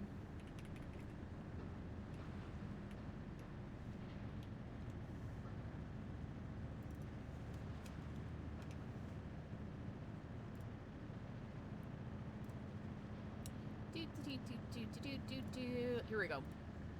I really like his guides. He breaks things down very clearly, but like, because the mechanics, they're not like complicated. They're not complicated mechanics, but each character does work pretty differently. I need to like sit down and actually take notes on the video and stuff. So he releases one of these for pretty much every new character that drops, and I really like his method of explaining things. So yeah. Just like always, you're waiting for everyone else to test the water before you jump.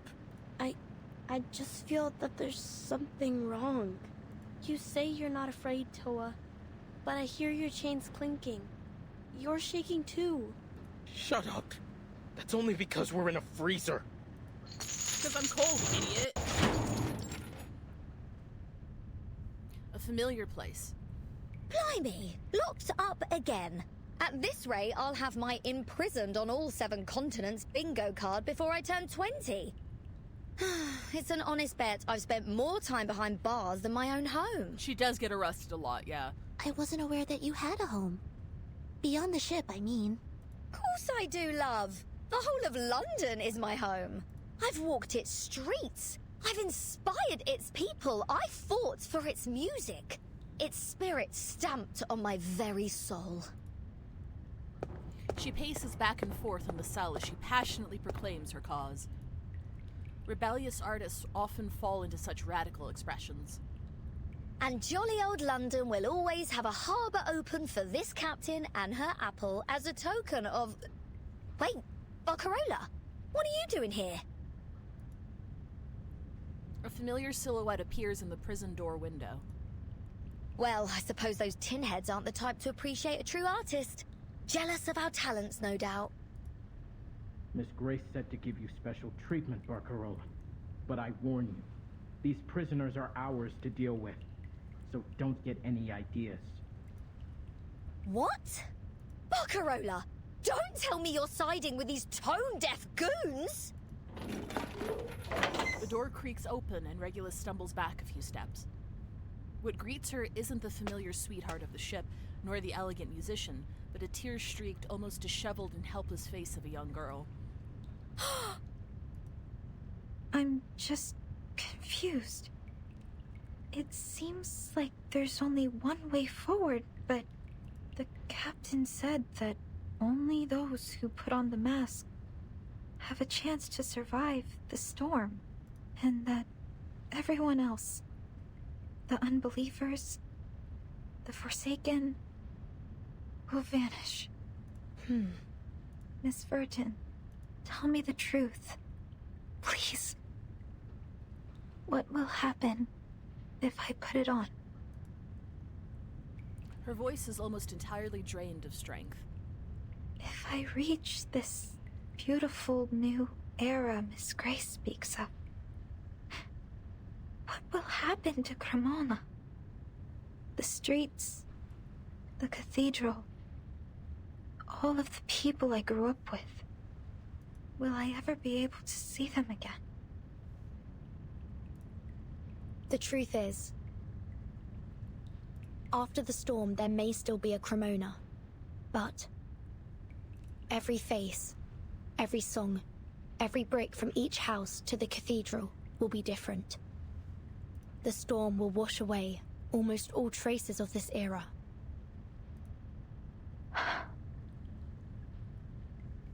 But you can still help us, Miss Barcarola.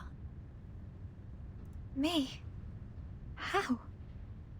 No matter when the storm arrives, we must fight till the last second. To help as many people survive as possible. I need some time to think. The door slams open again. Your visiting time is over, Barcarola. Better not overstay your welcome. Barcarola wipes the tears from her eyes, taking deep breaths as she tries to steady herself. I have another request. Could you tell me where Fatutu is? I just want to see her, is all. As a friend.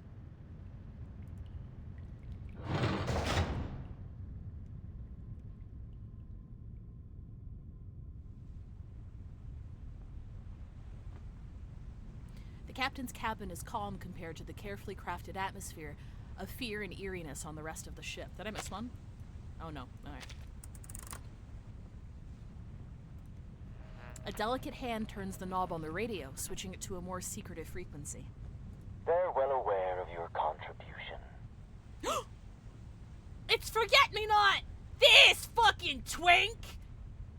To follow their divine guidance, we must be willing to renounce both body and mind. Well done, Apostle Grace. To think those white suits are so sure they've caught us off guard. Oh, I can't wait to see the despair in their eyes when they fall flat on their faces. I can imagine it now. Let us all observe a moment of silence for those lost in our latest failure. Let us honor them as eternal monuments of our cause. How pathetic. Despite the static, the ridicule in Forget-Me-Not's tone rings clear. Oh, and what about this Laplace rat that I hear has stowed away on board? Yes, the awakened ferrofluid sample named Ulrich. One of the major contributors to the creation of the Equilibrium Umbrella. Let's hope his little umbrella keeps him dry. Because if he isn't careful, he may end up in much deeper waters. The ritual materials are nearly assembled, and we are accelerating our recruitment. But the Nukutai spirit shells have yet to reach their most optimal form. It could hinder the stability of the ritual if they're not immersed in pure negative emotion. Oh, it's the shells. So anybody who hasn't been following, hopefully don't summarize this poorly. The Nukutai, the people native to that island that was washed away, their arcanum are like, I don't know if they're centered or like enhanced or imbued by these spirit shells that are native to their island. So everybody like has one, and they seem to be directly tied to the emotional state of its owner. So I'm not entirely sure what the relationship of their arcanum is to the shells themselves, but the shells are connected to their spirits pretty much. So yeah, so I didn't expect like the shells to actually be the targets, it looks like.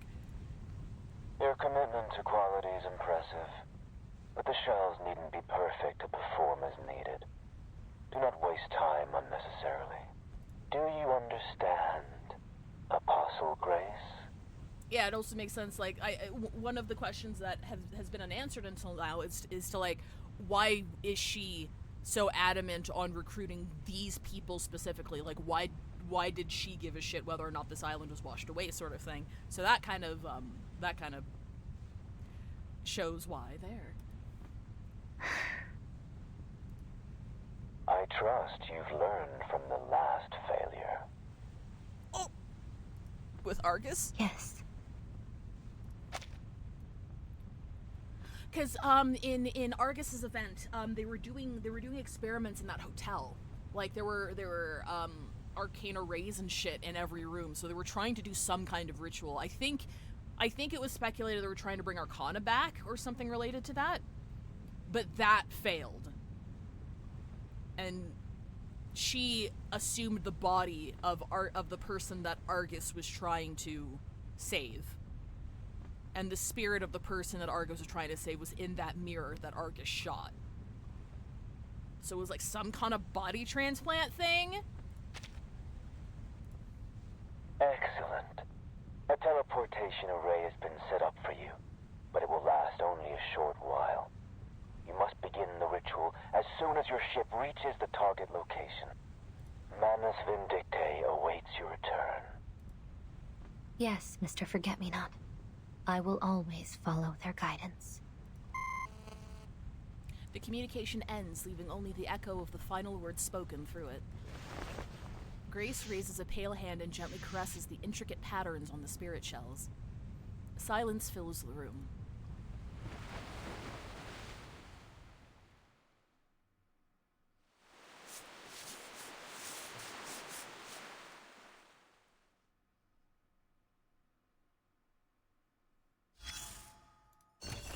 We need to first determine who's at fault before we can identify who needs improvement. Evaluation meeting. Can't allow failure patrol to run rampant indefinitely, don't you agree, Miss Grace? The shadow of serpent twists under the light, appearing several times larger than its true form. Yes, replies another shadow, trying to lower itself as much as possible. Quickly identified the toy was a contract item used to control the succubus, which is impressive. Okay, yeah, they're talking about Anjo Nala here. It also shows that you're different from Matthias and possess wisdom befitting an apostle. Stirring rod clinks against a teacup, producing a melodic sound. I'm sorry that others felt to Kimberly's betrayal. I did overestimate the potency of the contract item. Shown less mercy at succubus and given her stricter orders, this tragedy might have been averted.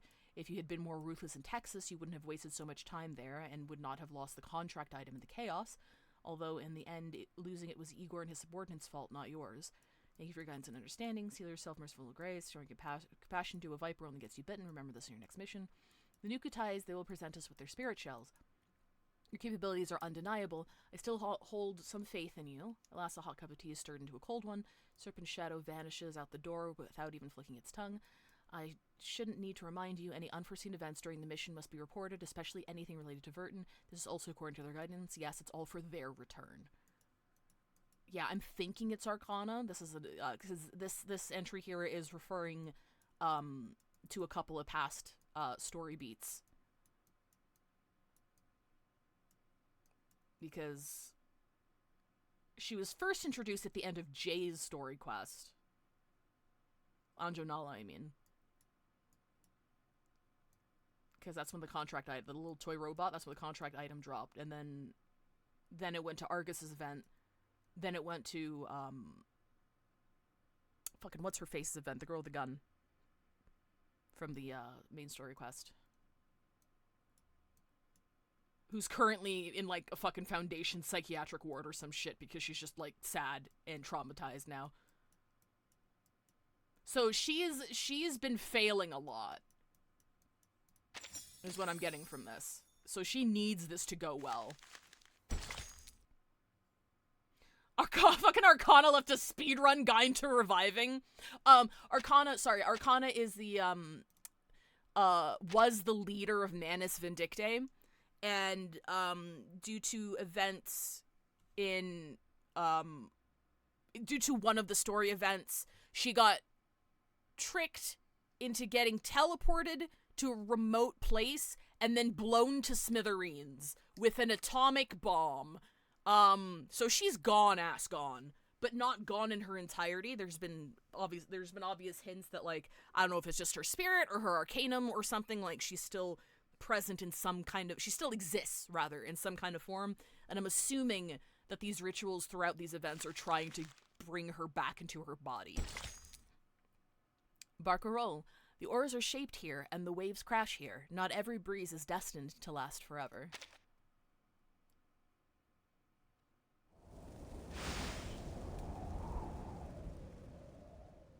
Oh, quick little update here.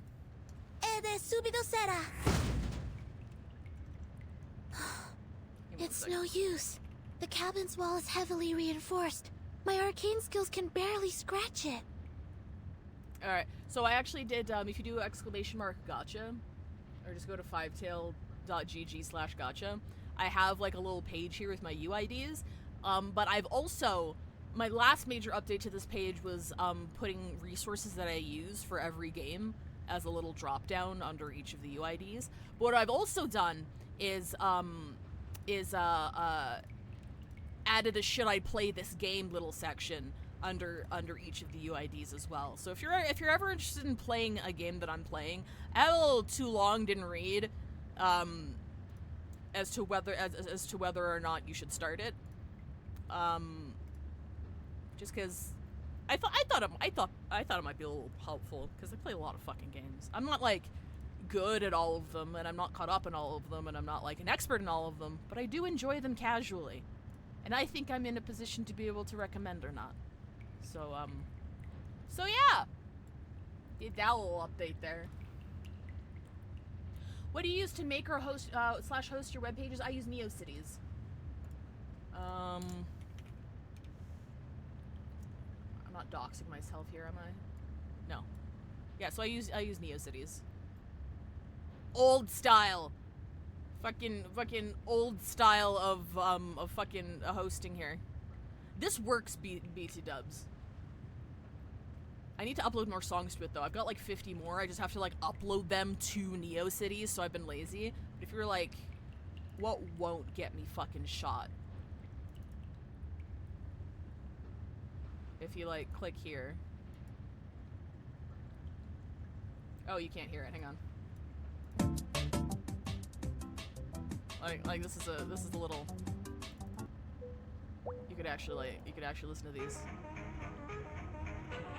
I need to upload all my shit though. It's so tedious. It's on my to-do list though. I guess that's why they didn't even bother taking our stuff. Ulrich, you've got to have some miraculous trinkets up your sleeve to bust us out, right? You're the pride of Laplace after all. Laplace is not a circus, and I am no magician. Laplace is not a circus, and even if it was, those aren't my monkeys. But I may have something that can help. I have a small amount of TNT and some Papier Pillar solvents. The former can blast the door open, however, it will likely blast us to smithereens along with it. The latter is much safer, of course. All we need to do is apply to the walls and then wait for a couple of days. We're abso-friggin-lutely screwed, aren't we? Don't be gloom, Miss Regulus. We aren't beat yet. Ulrich sets aside the obviously useless tools. He has made a much more important discovery. Take a look at this, Timekeeper.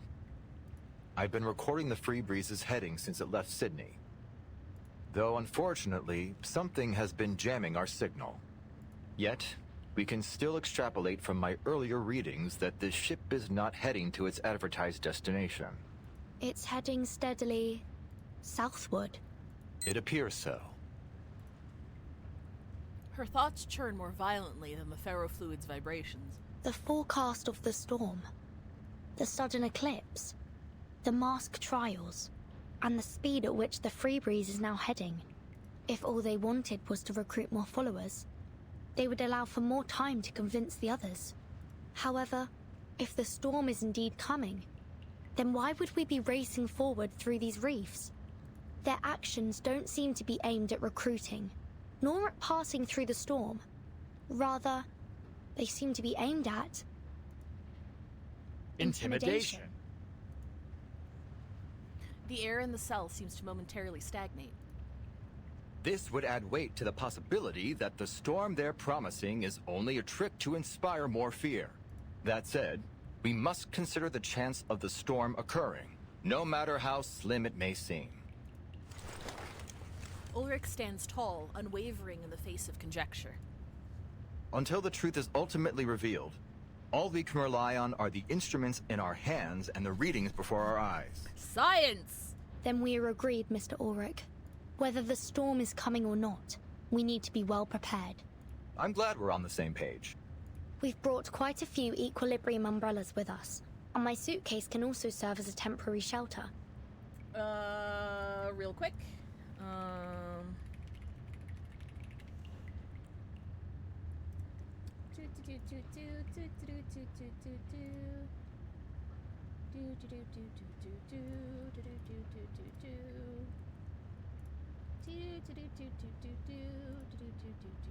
Okay, so real quick, the Equilibrium Umbrella is a creation of the wait, I don't think that's official artwork.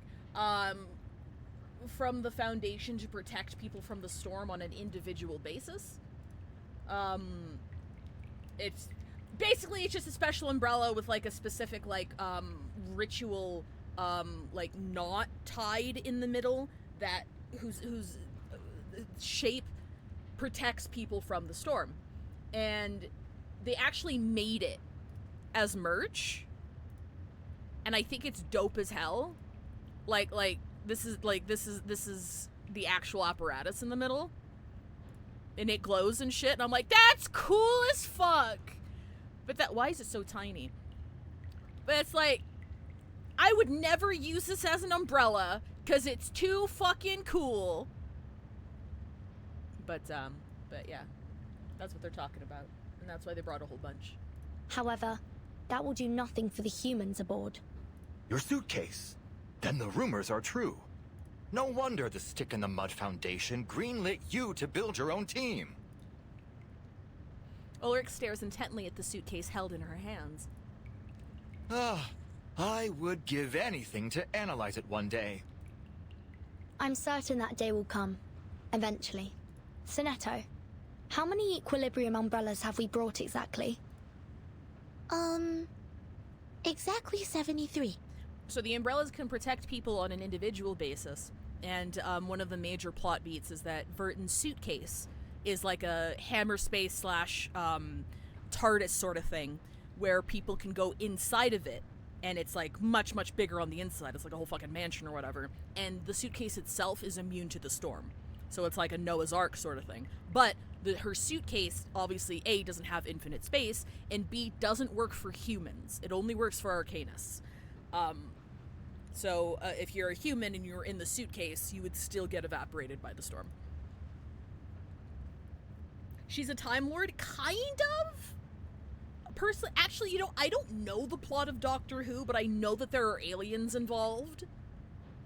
I know there's aliens involved who are trying to destroy humanity. It could be very much Doctor Who inspired. I can't say one way or the other. I've never watched it, but I also wouldn't be surprised. A sufficient number to cover all the comrades in the suitcase. Unfortunately, it's far from enough to account for the nearly 1,000 people aboard the Free Breeze. Cheer up, ladies. Our hopes are not dashed just yet. Mr. Ulrich, you're not speaking of your artificial storm experiment, are you? We have neither the time nor personnel to assist you with it. And I implore you to consider the potential risks, especially in attempting it alone and under these conditions. Yeah, Modfox is a good point. Like, if the Doctor from Doctor Who can like control where they go in between time and space, Vertin can't do that. Vertin's just kind of at the mercy of the storm while the Foundation is trying to research it. Ulrich eagerly continues his explanation, heedless of his companion's concerns. Irrespective of your concerns, thanks to those oily heads and their quirky masks, I have acquired more than enough asymmetrical nuclide R to perform the immutability experiments. But have you considered the side effects, Mr. Ulrich? The ferrofluid halts for a moment. It's true. There is the risk of unavoidable side effects the experiments pose. And I admit that, if I were in the lab, we would use much more time and caution.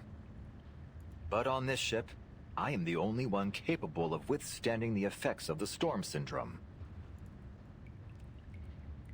Despite his seemingly calm tone, a new round of protestation is volleyed his way. Hold on, hang about. Have you gone right off the dock? Oh, we can't afford to lose you, genius. You're the only gadget guru we've got. Oh, we're counting on you to fix the signal. She grabs Ulrich by the tank and frantically shakes it, sending the ferrofluid swirling inside. Mind the negativity, Regulus. I may be a scientist, but I'd rather not have the bad omens. It does take time to recover from the storm syndrome. Indeed, it could be as long as 3 months, or a few weeks. But hey, it may well be just a matter of seconds. Fortune favors the bold, you know. But if I've learned anything at Laplace, it's that we'll need to do dozens of tests. Doctor typically cannot, but sometimes can, go where she wants, but goes where they are needed. That's cool. That's a cool concept. Yeah, no, Vertin doesn't... Verton doesn't end up places. So I guess saying that she's at the mercy of the storm probably isn't very accurate, because she's still a timekeeper and she works for the Foundation. So she is deployed to certain areas with various threats or whatever. Sometimes there's a storm there, sometimes there's not. So she doesn't like travel through eras or anything like that deliberately. There is going to be an era traveling event, and sometimes she is there knowing it's going to happen. So, like, there's parallels for sure. This is not saying it's not inspired by Doctor Who at all, blah, blah, blah, blah. I'm just trying to, like, compare Verton and the Doctor from Doctor Who, because they do seem to have, like, some similarities there. I agree with Regulus. Your plan is too reckless, Mr. Ulrich. I also appreciate Doctor Who as a massive cultural cornerstone in not only, like British culture, but also sci-fi and the history of like television and shit like that. Like, I know it's a huge cornerstone, so I have just never consumed it because it's really big and it's long, and that's me and your mom last night, and I just, I respect it. I just got so much other media I'd prefer to consume first, if that makes sense. But I know Doctor Who is very important to it. One thing I really love about Doctor Who, from an outsider point of view, is that, like, it seems like fans of Doctor Who, like, everyone has, like, their Doctor. And it's not necessarily even the Doctor that came out during their generation while they were watching the show. I know there's, like, 13, 14 of them. And, like, everyone has, like, a Doctor that resonated with them specifically. So that's, like, their Doctor, and I find that really endearing. Our priority should be to find a way to escape the ship safely. She looks through the cell door window. There's no one outside. What about Miss Barcarola? Do you think she'll stand with us?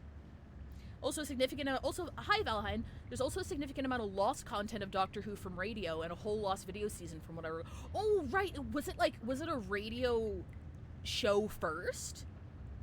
Cause damn, it's been around a fucking long ass. Is that like 50 plus years of content? No, more than that.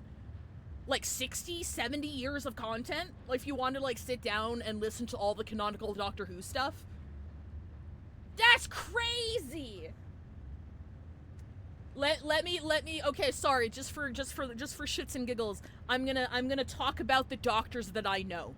Okay? I'm gonna talk about the doctors that I know. There's this skinny guy, I have no idea how little that narrows it down, with like really wild eyes, and I don't know if he's bald or has a receding hairline. I think he's like the earliest I know of, and he like hates humans a lot. Or does he hate, he either hates humans or he's like a nihilist. And he's kind of badass. And there was like a timeline where like Hitler didn't exist or something. Or like he saved a lot of people from a concentration camp or something Nazi adjacent. There was also like some arc where people turned into machines or something. This is what I've learned from like gift sets and osmosis, okay? Like, I've never watched an episode in my life. Then there's like this other skinny white dude, and he's like a lot older, and he's got like wispy hair, and he's kind of an asshole. But people find him endearing, even though he's kind of an ass. I mean, it seems like the doctors across time are all just kind of assholes. But like this guy's old and curmudgeon-y. And then there's like, I forgot his name, but there is that guy who co-starred in Sex Education. He's the black guy. I've seen some gift sets of him, and he's really charming. Then, of course, obviously, there's David Tennant. I don't know shit. I know he's got, like, a little fez hat. He's got a little hat. And a lot of people want to bang him. I think those are all the doctors that I know. Oh, and I think I saw an image of, like, one of the early doctors. And he had, like, a really long, like, wool coat.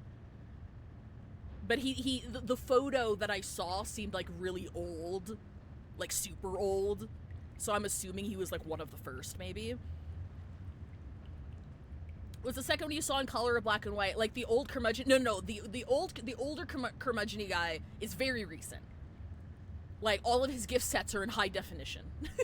So I know he was probably one of the more recent ones for sure. Consider the Doctor himself reincarnated 13 times. Goddamn.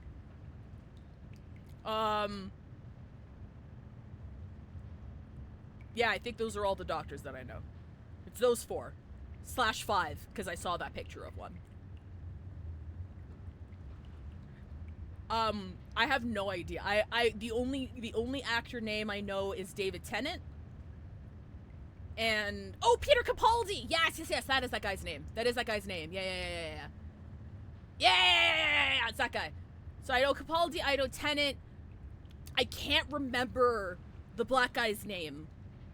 I'm very familiar with his face and acting, though. I'm really bad with actor names, but I'd be able to recognize it if I saw it. And those are the only actors I'd be able to recognize, I think.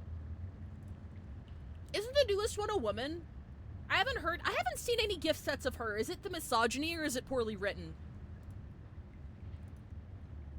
Yes! Him! I can't remember how to pronounce it. Is it? I can't remember how to pronounce his first name. I feel bad. There was a whole video about it. Him, though. But, yeah. Oh, he's the latest. Oh, okay. So there isn't a woman yet. I would say perhaps a bit of column A, a bit of column B. Okay, got it. Yeah, okay, alright. That's sad. That's sad. Man! Okay, mini rant. I am so tired of the constant cycle of, oh, so-and-so is the first black X or the first female Y in like a long-running media series, and then that installment ends up sucking ass, and it's got nothing to do with the lead actor or actress. It's just, it sucks ass. And then everyone's like, well, this is what happens when you put a minority at the helm. Like it's happened, like Captain America, like he's a very talented actor. I like him. It's not his fault that his Captain America debut came at the height of Marvel fatigue and in the form of a mediocre movie. It's not his fault.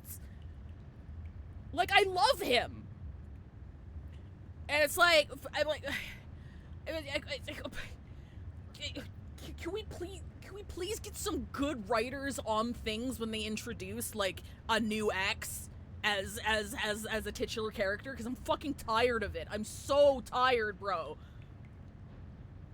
Like, I'm not even gonna blame the writers on this one, because you know for a fact it's the fucking executives. You know it's a fact the executives like make these decisions to make things more palatable for everybody, because there's people who are gonna hate it regardless. And and then it just ends up not doing or saying anything new and ends up being dog shit. I'm like, I'm so tired.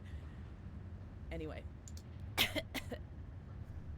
Sadly, it's both with the female Doctor, but it majorly sucked ass writing-wise. Sorry, you said woman Doctor. I changed that to female. But it majorly sucked ass writing-wise. It tried to retcon a ton of things, which pissed off of it. Like, you can't tell me that's deliberate. That's not deliberate.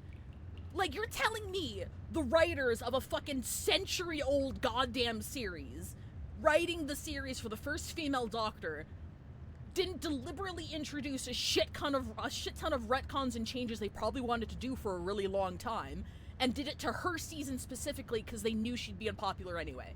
Like, executives.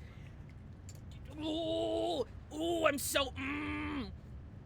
Again, this is not I haven't seen it, not familiar with the canon or anything. I will take your word by saying that maybe she wasn't a very good fit for the role.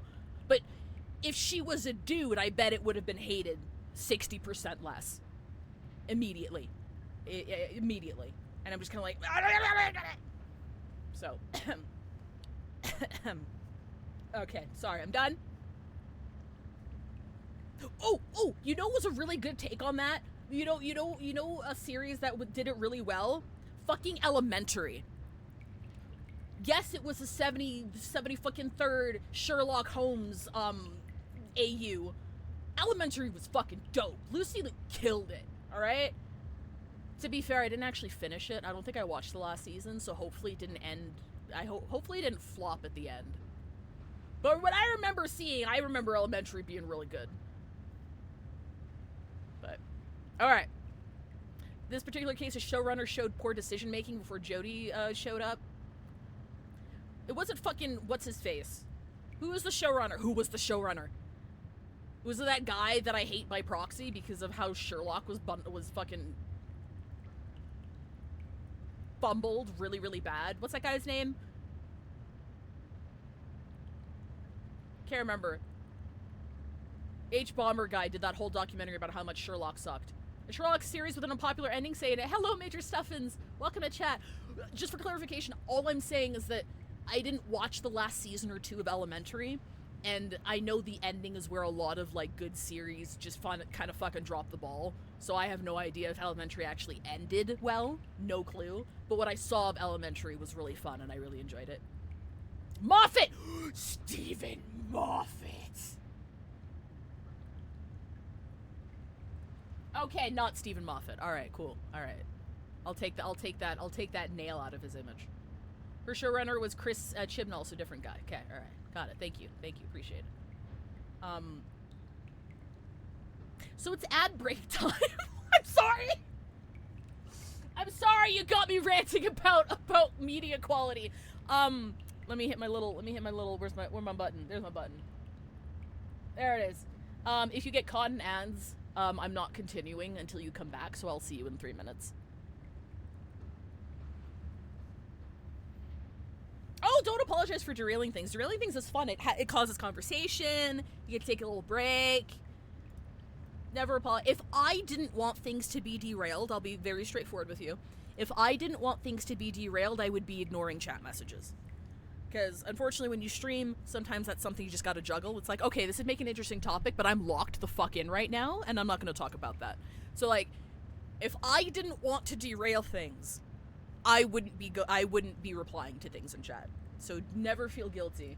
Because, personally, I find this half the fun of streaming. Just, like, going through a story and chatting with you guys and then getting mad about something. Okay, hang on. We'll do another Wikipedia shuffle here.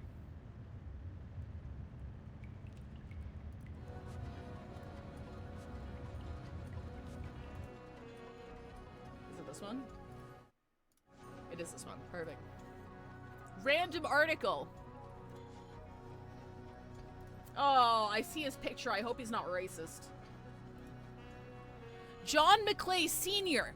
Sir John Macleay was an Australian politician. He was a member of the Liberal Party and served in the House of Representatives from 49 to 66, representing the division of Boothby in South Australia.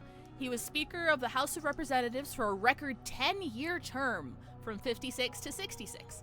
Macleay was a businessman by profession and before entering federal politics, served as Mayor of Unley, as a member of the South Australian House of Assembly, and as Lord Mayor of Adelaide. Okay, what has he done? Speaker of the House for more than 10 years. Oh, he holds the record. It's a record that still stands. All right. Resigned, challenged unsuccessfully, re-elected to speakership. Wow, people really liked him. During his tenure, there were only 3 dissent motions against his rulings. He received praise from people I don't know, but I'm sure are important. Would have asked Macleay to stand if Labour had won the 1961 election, described him as ideal for the post. In my experience and observation, the House has not had a better speaker.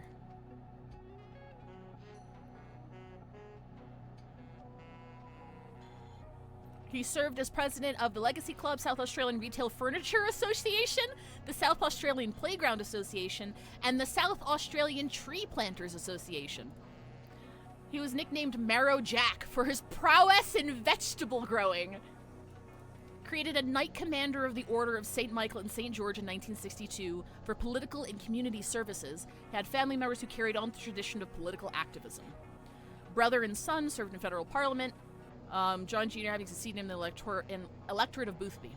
Died after a short illness, predeceased. I've never heard that word before. I mean, obviously we could see what it means, but I've never heard the word predeceased before. A state funeral was held in his honor. Cool! He seems like a... Oh, he fought in the First World War. Thank you for your service. Why does everything go back to Australia? I don't know. Well, I'm glad we learned about Marrow Jack today. Welcome back, everybody. I have complicated feelings about soldiers and the like, where it's one of those things where I respect the fuck out of veterans. For the most part, I respect the fuck out of veterans for serving their country. But the actual military-industrial complex as a whole needs to be dismantled, sort of thing. You know? You know what I mean? So, like, I don't view fuck the military in the same vein as, like, ACAB sort of thing. Cause the military is such a massive, diverse organization. Like, there are many members of the military who do not step foot on a battlefield their entire lives, right? There's, like, lots of different services and positions to have in the military, and it's more the American societal investment in the military that I stand against. But I would never, like, disrespect a veteran and not thank them for their service. Does that make sense? That's how I feel. Not that anybody asked or needed to know that. But I do see sometimes people get kind of caught up in, like, the ACAB mentality and extend that to veterans or active military members, and I personally don't believe that's right. Even though there are military personnel out there who have done abhorrent, horrible, terrible fucking things, and that needs to be examined, and they should be in Minecraft. But, you know, as a whole, I don't have that knee-jerk, oh, you're a cop? Well, okay, sure, that I do with members of the military. That's just me. Welcome back, everybody. We're continuing from the sub-ship prisons of this Italian vessel trying to break out.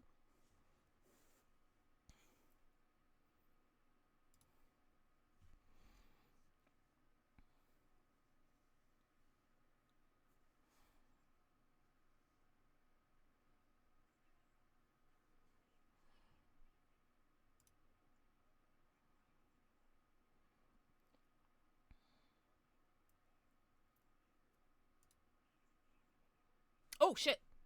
Thank you. Forgot to unmute. The warmth of their greetings causes tears to well up in her eyes. That's right, Signorina. Why don't you tell us what happened? The captain told us to stay put, but we'll do whatever we can to help you.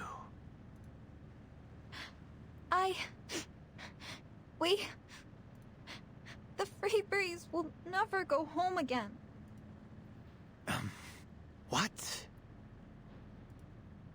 Captain Grace said this era is coming to an end, and only those who put on a Manus Vindictae mask and pass its trial can reach the new era with her. Damn it! There we go. Sorry, what? You just turned your old friend Charlie's brain into a knot. Where are we going, then? There's no telling where, or even when we'll end up. Could be someplace 10 years ago, or even 100 years. You mean we're traveling through time? I don't know. I've got to admit, Signorina, this all sounds a bit too wild to be believed. But as sure as a compass points north. He gently pats her on the shoulder with a large, rough hand. I will trust you mean every word you say. Aww! Thank you, Giovanni. So, you're saying if we don't do something, then none of us will ever see home again? Her silence is answer enough. The sailors exchange a glance, needing no words to make their decision. It's decided then. We'll fight by your side, Miss Barcarola. Because none of us wants to find ourselves in a random land back when the dinosaurs roamed. You got that right. I won't let them ruin my retirement. God, these guys are gonna fucking die, aren't they? God damn it. We'll sail ourselves home if we've got to. One thing's for certain. I don't want to be stuck here for the rest of my life. All right, gentlemen, enough with the words. It's time to take action.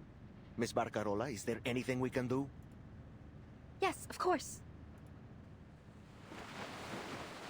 God, please protect these men.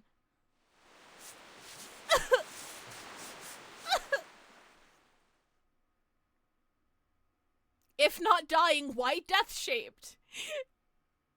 No. Dissonance, a soul-stirring swell of noise appreciated even by old-school rock fans.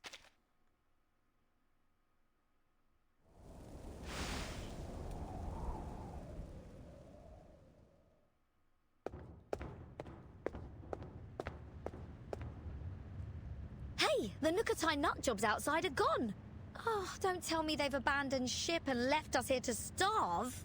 Come back here, you yellow-bellied cowards. This pirate is not going to Davy Jones' locker without a fight. Having satisfied her anger by yelling through the porthole, she turns to the others. Sonetto, are those solvents working at all? Tell me they are. It appears the outer layer of the door has already dissolved substantially.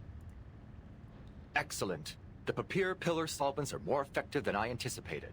At this rate, the door should be fully dissolved in approximately 13 hours. Oh, wow! That fast? Really, Fish Tank? I'll be waiting with bated breath. She furiously shakes his glass tank. Stop! Hey, why don't you just whip us up a few helmets like yours? That way you can just blast the door open with TNT and we'll be sound as a pound. Well, our heads at least. Wait, hang on. I've got sound effects. You ready? This is Regulus when she's trying to talk some sense into Ulrich. That's what it sounds like. My helmet is made of regular silica, 7.092% calcium magnesium carbonate, and 3.27% aluminum oxide. I'm afraid it's no more explosion-proof than your regular old skull. Regulus slumps against the door as the last vestiges of resistance leave her body. A faint shout comes from the other side of the door. Regulus, I'd stay away from the door if I were you. Huh? They're here. Hold on to his anchor like your life depends on it. We run the door open on the count of 3. The helmsman's voices are like music to their ears. 3. A countdown begins. 2. A nearly soul-stirring impact. 1. With their final count, the supposedly unbreakable door collapses. Was that Bunger? No, it was my gamer subs. Use code UNION for 10% off. Ah, stop! The cheering of familiar faces echoes through the room. Regulus swears it's the most beautiful noise she's ever heard. Right on! Oh, I knew you'd come through for us, Barcarola. A rising star through hell or high water. Ulrich and Regulus are so fun together. They really are.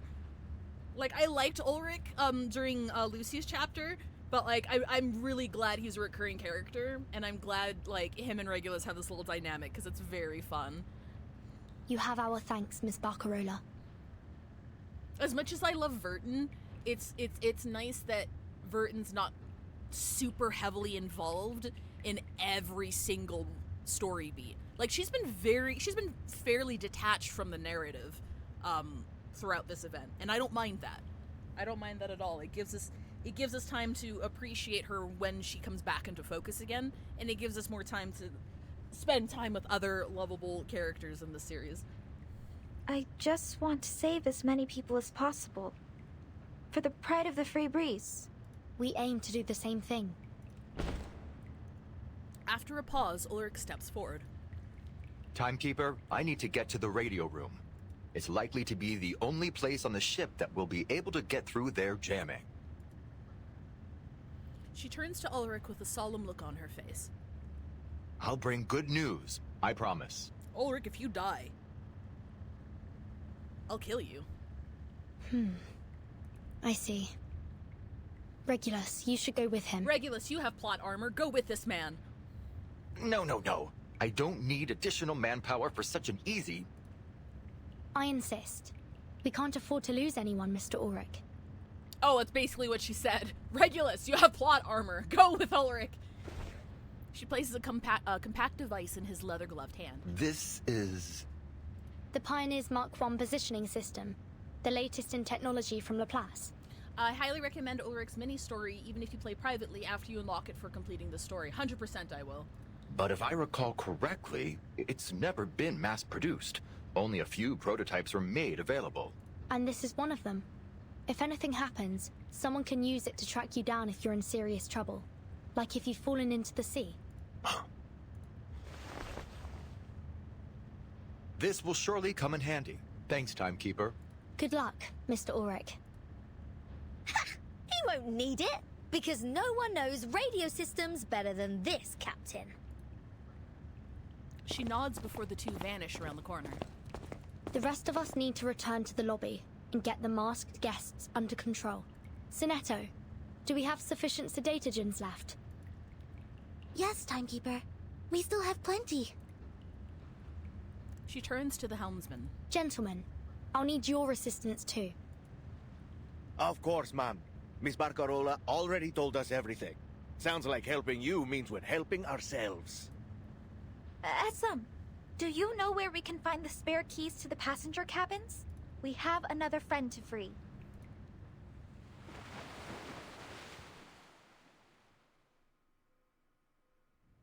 Elsewhere on the ship, two stealthy figures navigate through the darkness.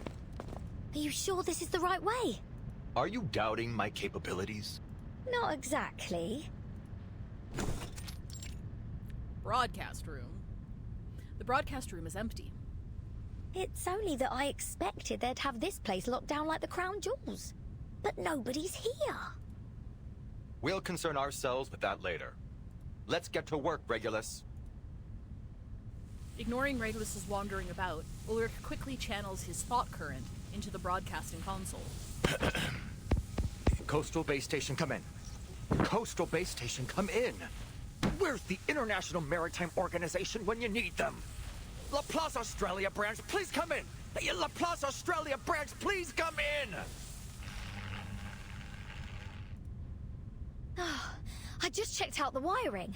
All the signal transmitters have been sabotaged. No wonder there's been no sight nor sound of those oily freaks. Ulrich seems unsurprised. Retracting his thought current, he disregards the apparent predicament. He lays one peculiar item after another onto the table. Reel it in, fish tank. You're not conducting the artificial storm experiments right here, are you? Why not? We have a supernatural phenomenon, a vast water supply, sufficient asymmetrical nuclide R, and the required sound wave frequency ready in the transmission system here. If these aren't the perfect testing conditions for the artificial storm, then what is? Wait. Are you forgetting what you just said to Vertin? What about all those side effects? You've got no bleeding idea how severe they'll be or how long they'll last. Which is why it's lucky you were sent along with me, Regulus. If anything happens to me, you'll have to be the one to report the experiment's results. He gives her a hearty pat on the shoulder. Whether the storm comes or not, we'll have made an undeniable leap of progress. More than worth a bit of storm syndrome, no matter how nasty. He tosses an equilibrium umbrella into Regulus's hands. At least now you'll have an extra equilibrium umbrella. He pays no mind to his immobile teammate. Instead, he meticulously sorts through the materials he has spread on the table. Ulrich, I refuse to be a part of this.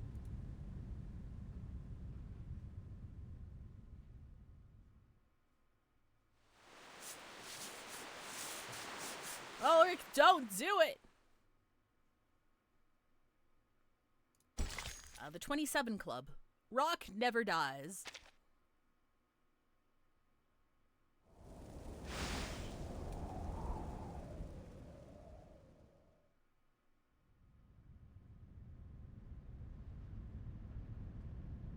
In the cramped broadcasting room, the little lion and the light bulb are at a face-off. What did you say? Her unexpected declaration has caused the ferrofluid to come to a halt. You heard me, you daft light bulb. I will not be your undertaker. Regulus, you still haven't grasped the significance of this project, have you? We've figured out the principles of the storm, and even developed the means to create its simulacra. Yes, there's still much room for improvement, but we've already made a huge leap. And now, we finally have the opportunity to put our theories into application. Finding an immutable material is essential to our survival. The Regulus satellite proved it to all of us. Just think about it, Regulus. We are standing right on the cusp of the post-storm era. Regulus hangs her head. Fish tank, you planned this all along, didn't you? Don't tell me you're worried about the funds and credit for the experiment. Laplace will cover all your potential losses and expenses incurred should anything go wrong. And whether this project succeeds or not, your assistance has been indispensable. Surely enough to earn you a fat bonus and a high rating for your salary review. And I will certainly not be hogging all the credit. Ulrich stops upon seeing an even more resolute expression come across Regulus's face. Whoa! No! Keep it in the tank! You've got me all wrong, Magnet Head. Huh? The two exchange stunned looks. I'm a member of Laplace now, same as you. A researcher, not just an observer. I too witnessed the storm. Ulrich has never seen Regulus so earnest. So ergo, therefore, QED, I'll participate in your artificial storm experiment. Not as your note-taker, but as your fellow experimenter. She's grown so much! Look at her go! I never expected this from you, Regulus. He knocks on his glass tank, perplexed. Don't tell me my reports were really that bad. Never mind. Really, don't tell me. Fact of the matter is, I got an advance on my wages, so I fully intend to do my duty as a researcher. Besides, no rockin' pirate with a spine would ever leave their shipmate stranded in danger. Ulrich squeezes Regulus's shoulder. I admire your courage, truly. However, when it comes to these experiments, you must leave it to me. That is an order, Regulus. His resolve is unyielding. He opens the door, signaling Regulus to leave his lab. I need you to observe my status through the porthole and record our experimental data. You're the only one that can do it. All right, Magnet Head, have it your way. Her eyes linger on the experimental materials in the case. Platinum Ouija boards, young dragon tongue tubes, fire moth powder, and numerous duplicated records. Say, Ulrich, do you like rock? Now is hardly the time to chat about music, don't you think? I hope you won't be pestering me with more of these inane questions. And to answer you, I prefer brown noise. Its frequencies produce a soothing rhythm in my ferrofluid. See? That's exactly why I can't leave it to you. What? This logical leap nearly causes Ulrich's circuits to crash. I turned a blind eye to your blatant acts of piracy and brushed off your blasphemies against rock.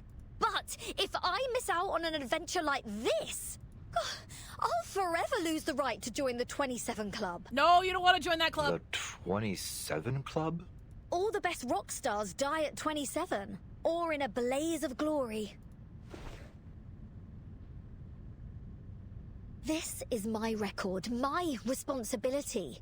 We might fall or even vanish. Maybe we'll get turned into cubes or paint or whatever. Yeah, the 27 Club is an actual thing. I'm pretty sure Kurt Cobain is in it. Hang on. Who was part of the 27 Club? Sorry. Quick aside. Informal list consisting mostly of popular musicians, often expanded by artists, actors, and other celebrities who died at age 27. Although the claim of a statistical spike for the death of musicians at that age has been refuted by scientific research, it remains a common cultural conception that phenomenon exists, with many celebrities who die at 27 noted for their high-risk lifestyles. Brian Jones, Jimi Hendrix, Janis Joplin, Jim Morrison, Kurt Cobain.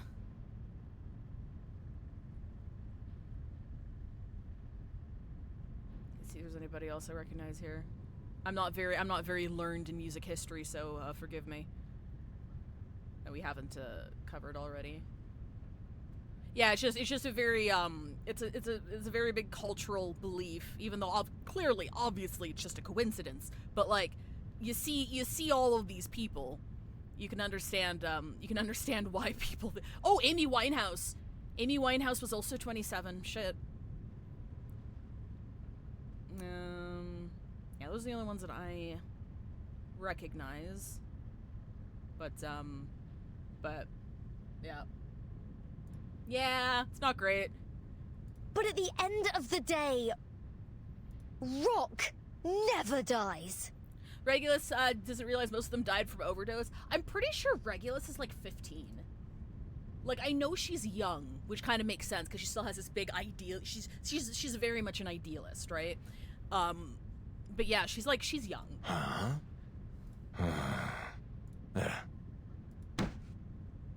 Whether you're a rock legend or not, you shine with the radiance of humanity.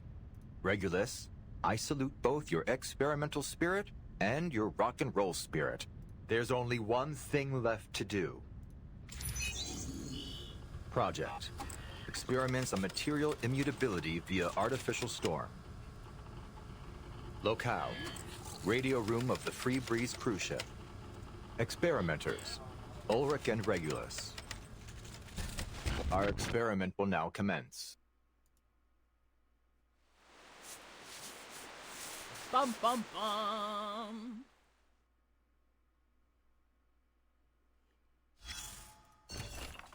Data supplementation. Please extract and record the useful content from this videotape.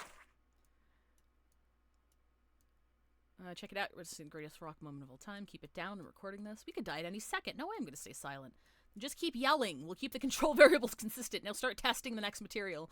Put down the compass. Pick a How's this? Have I become a work of art yet? That's what the research temporary storms and notice no improvement. Plan. Move on to the. Okay, so they're just testing the objects right now. The pain of missing home. The compassare swaying in the wind. The water wheel returning on the riverbank. These are the familiar scenes that people long for.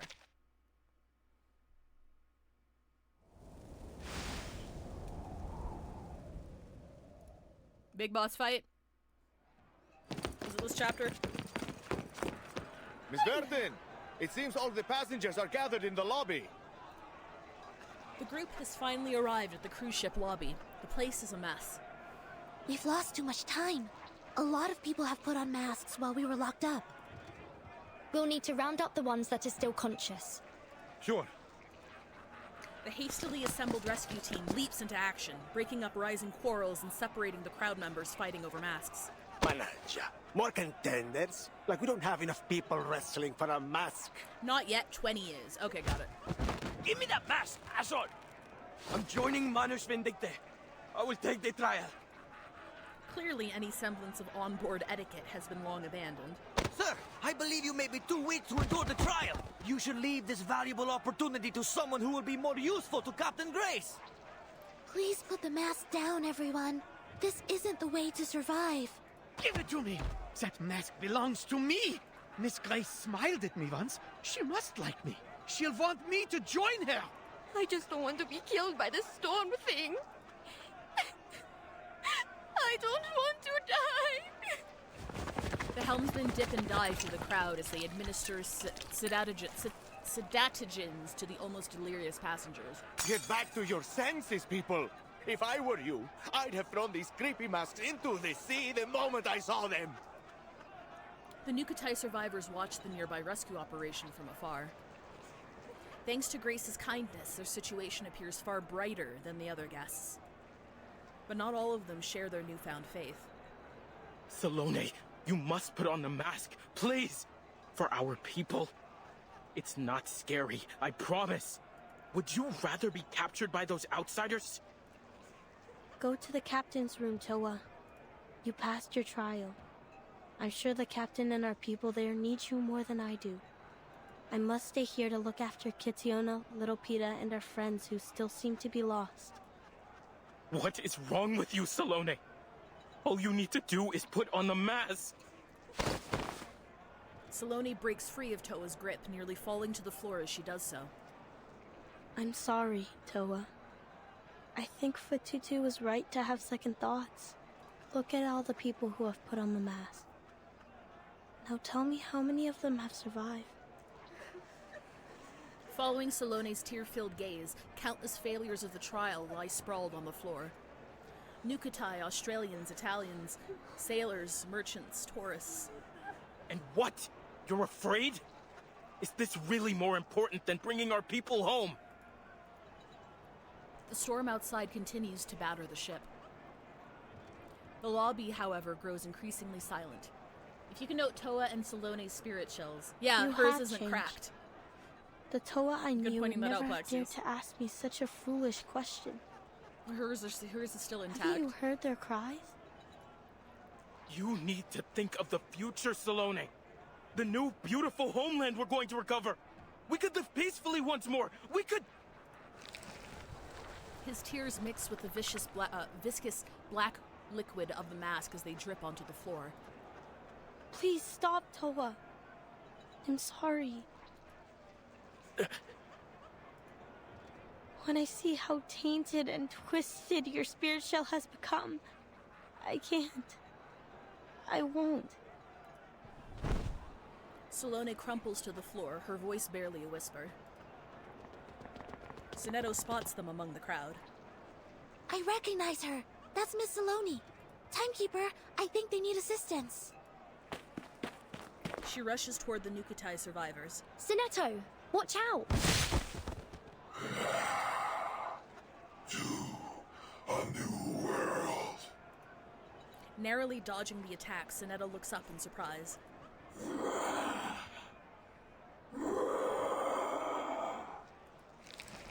Beneath their cold bronze masks, viscous black fluid seeps from the Nukutai believers' eyes and mouths.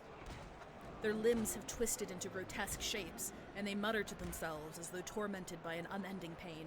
Sinetto, get ready to use those sedatogens. Thank you, Fafnir. Have a good day.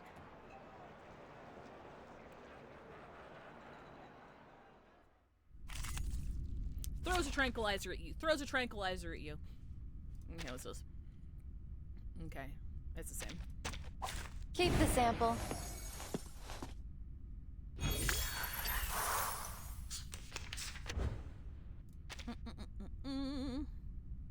A good point. It could be found. It's what I'm good at. A new hypothesis. Behold. Time to check my calculation. Up and at it. Taking another look?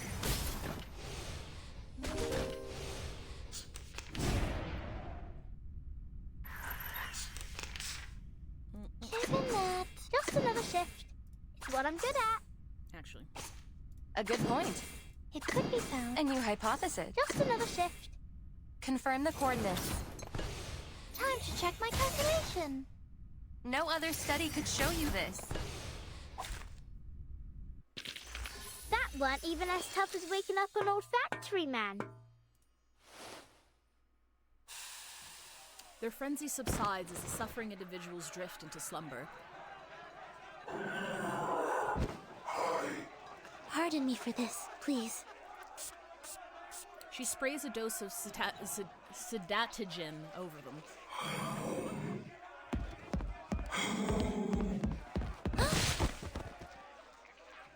Unfortunately, this sedatogen seems to have little effect on those under the control of the masks.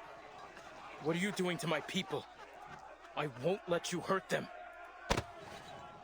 Toa stands vigilantly before Sinetto, shielding the unconscious Manus believers. Miss Burton! Miss Sinetto! We're back! Huh? Fatutu comes rushing over. Salone, Toa, are you all right? Tutu. Their encounter brings little joy. Toa, instinctively touching the mask clasped to his face, takes a few steps back. I'm so glad to see you unharmed, Fatutu. But our friends... I know what happened, Salone.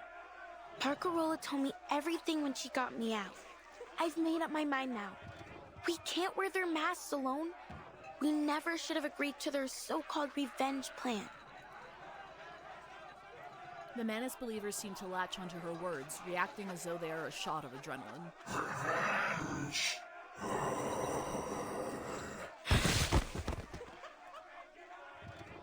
Toa leaps forward, the ragged claws tearing through his arm as she shields his childhood friend once again. Toa! No! No! Why is this happening? Blood splatters before her eyes, painting the lobby wall crimson. The believer's appetite for vengeance has only grown stronger. Retribution. They seem to be more frantic than ever before. Timekeeper, I suggest increasing the dosage of sedatogens. The mask's influence has wormed its way deep into their brains. I'm afraid sedatogens won't be able to awaken their consciousness any longer. They need something that reaches into their soul. The Manus believers are determined to destroy everything in their path. As they surge forward, the crowd is pushed back. Barcarola is caught in the center of the chaos. Isn't there something I can do? The giant music box thingy! The wails, the cries, and the pounding rain outside nearly overwhelm her. Amidst the chaos, her bow slips out of her hand. She jumps at the sound. Stop playing with that atrocious toy of yours and pay attention to the class, Barcarola. Music is a language that moves us on to a deeper level than any other, transcending both culture, place, and time. Whoever you are and wherever you go, it will always stir the depths of your soul.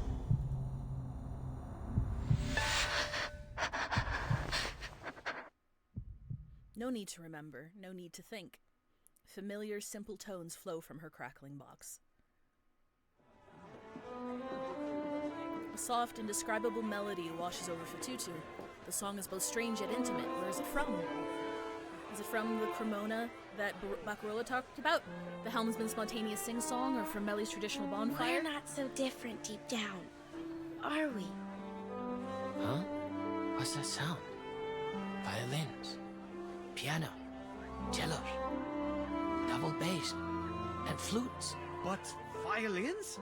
She hates violins. I want to go home.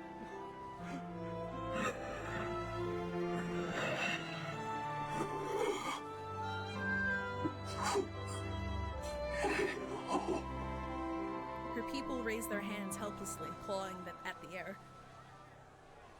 Tears blur her vision, but her thoughts only grow clearer.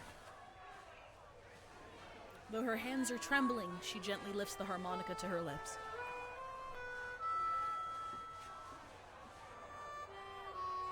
Her quivering lips blow a gentle rhythm into the harmonica. A new melody joins the ensemble. The Islander and the musician exchange a glance, and with no baton nor words, music flows between them like an ancient, joyful river.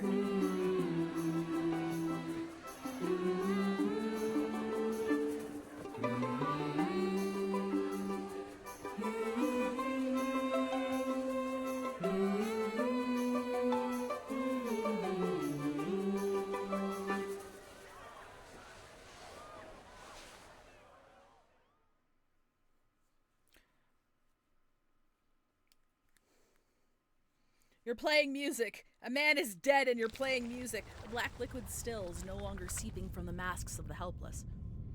The melody echoes through the lobby, gently closing the eyes of the tormented believers.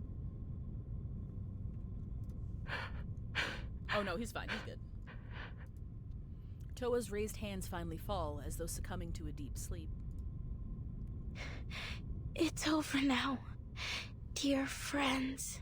Zombies at the door, how about we play Margaritaville one more time? Barcarola nervously wrings her hands. I'm sorry, Fatutu. I didn't expect my song to put your people in this state. I only wanted to help. You did. You're the greatest musician I've ever seen. And I've only seen, like, 2. But your friends, they've gone home. Oh shit, they all just fucking died. But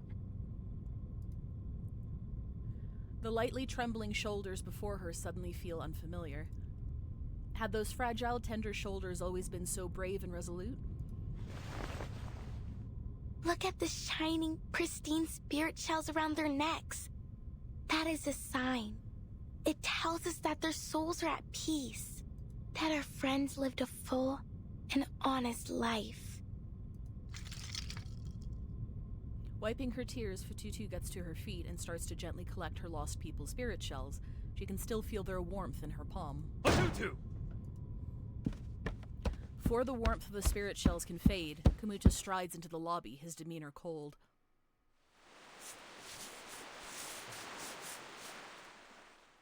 Bruh, I can't believe we just committed genocide with Mozart.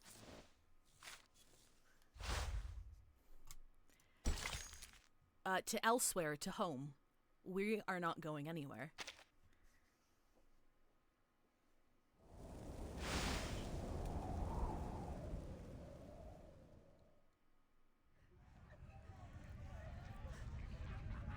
What are you doing? Accidentally vibed an entire people to death. How could you side with our enemies? Against your own people? Against the ones who would rebuild our home? Incredulous severity colors his tone. You've brought shame on our people. You've disappointed me. Stop all this now and come with me. We will beg Miss Grace to cleanse your soul. Like the countless times before, he waits for her to grasp his outstretched hand.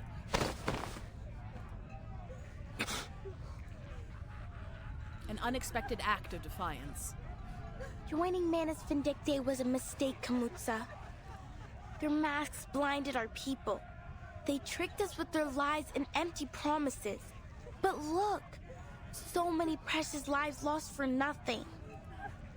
It wasn't for nothing. They died for the resurrection of Nukuteo. Isn't it your dream too? To rebuild our home in a land free of humans and their wickedness? Fatutu shakes her head. No, not anymore, Kamutsa. She looks around at her people, their faces marked with pain and confusion. We may have lost our islands, but what we've done here lost us something far more precious. There's nothing in this so-called new era that Miss Grace promised us that is worth becoming monsters and corrupting our spirit shells. Our pride must be in ourselves and who we are. The shells around our necks, the words we speak to one another, the way we treat others with kindness, not hatred. That is what defines us. We are more than just how the outsiders can use us. More than our sea mother's eye. We are the wisdom of our elders and the traditions we keep sacred. And if our islands all sink beneath the waves, we will remember them in our craft and in our stories. We will remember the story of the brave Nukutai girl fighting off the series. We will remember them in the songs of Nukuteao. No matter whether it's an island or a ship we stand on, as long as we're together, Nukuteao, our home, lies beneath our feet.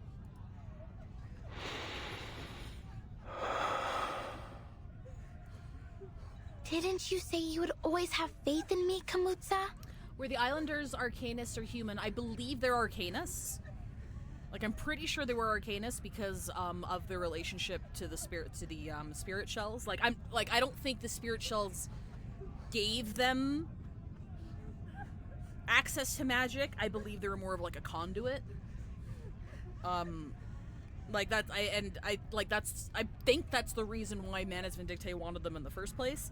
And that's why Kamuta was like, hey, like, under the mind control of fucking or the influence of Manus Vindictae, like, wouldn't you want a world without humans? And that's why Miss Grace tried to entice them at first by saying, hey, you know your island was destroyed, like, the oil spills and the tsunamis, that was all, like, humans' fault.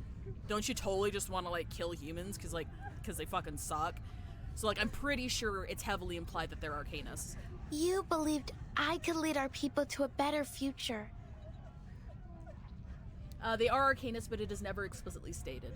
Thank you, Plaxius. Another small meta thing is that you can have a party of 4 when you battle enemies, obviously, in fights. And if your 4th isn't on field, they have a little animal representation of themselves called a Udamo, I think. Udamo. But if they're an Arcanist, it's non-human. Whereas if they're human, it's like a tiny little person.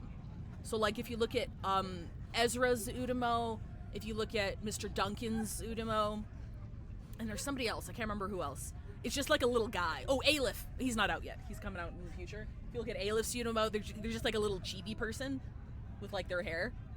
And that's one way to tell whether or not they're Arcanists, if they're human or not in that representation. Now, I believe in myself too. She raises her head, the shells on her chest heaving with every breath. They tremble in unison, resonating with the collective energy of the Nukutai. You'll be a better leader than I ever was, Fatutu. The expected reprimand never comes. She stares in shock at her brother. At his lips curled into a faint smile, at his trembling hands still extended out to her, and at the black blood seeping from his eyes and ears. What's happening to you? The towering figure before her falls to the ground. I'm fine, Tutu. I'll be all right. You're right, dear sister. The words you spoke have opened my eyes. Pained words are forced through his blackened lips. Brother! As she cries out, heads turn toward her. The mask remains tightly affixed to Kamuta's face, its black liquid nearly covering it entirely. It's the mask's punishment. I don't understand. Manus Vindictae used their masks to sift out their most loyal followers. Those who pass the trial can retain their personality and memories. However, if they should show any signs of faltering in their faith, the mask will punish them. Their consciousness will be devoured by the fathomless depths of Arcanum, until they become nothing but a walking corpse, caught in eternal agony. A slow clap breaks the silence. Well, well, I am stunned by the breadth of your knowledge of our operations, Miss Verton. But I must remind you, gossip like that is terribly bad manners. Is it any wonder why our guests look so terrified? Though it does pique my curiosity. I wonder, even with all you said, do they fear us more than they fear death? Her commanding gaze hovers over the ship's passengers before finally landing on her former follower. What a pity, Mr. Kamuta. I had high hopes for you. It seems our friendship has come to an untimely end. Her words are cold and emotionless, instilling a new fear in the crowd. The people here know the truth about your masks. There's no sense trying to deceive them any longer. Oh, is that so? Grace slowly advances, her steps poised. Timekeeper, stay behind me. Sonetto imposes herself between the two, Oh, poised to fight. what do we have here? How adorable. The ever-loyal deputy leaps into action. But we're on a tight schedule, and I don't have time to play games. There's no power in your shiny little badge here. She glances at the Foundation emblem on her chest. Mr. Kamuta, Manus Vindictae will forever remember your contribution. Farewell. Fatutu, watch out! Sleste tu Pandva. Brother! No! Uh-oh. I think we know who we're fighting, folks.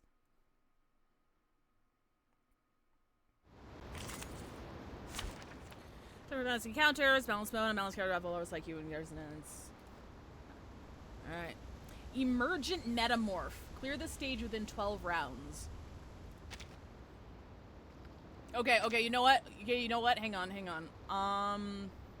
Can I? No, that's different. I'm gonna do this. I'll come back and turn it off after, but like, we need the boss music. If I get copyright, if I get blocked, I'll go back and edit this part out, but we need the boss music for this.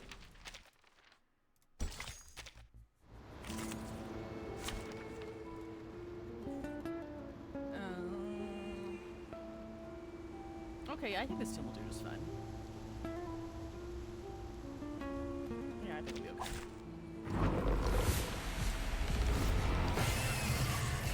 Miss Grace deliberately led us here to the deck. But why? Well, that's not great. Timekeeper, the fog is thickening by the minute. The low visibility might hinder our ability to use arcane skills. As suspected. Our attacks can't reach her from this distance. Please allow me to spearhead the assault. Be careful, Sonetto. Is that a cocoon? Is Miss Grace inside? No. This power feels more complex than any person, and much more dangerous. Oh, is this the rebirth of Arcana? Timekeeper, the cocoon is affecting the masked guests somehow. Look, they're writhing in pain. Commence scoopification. We have to act fast. Finish this before more civilians fall victim. Understood. Who ate beans?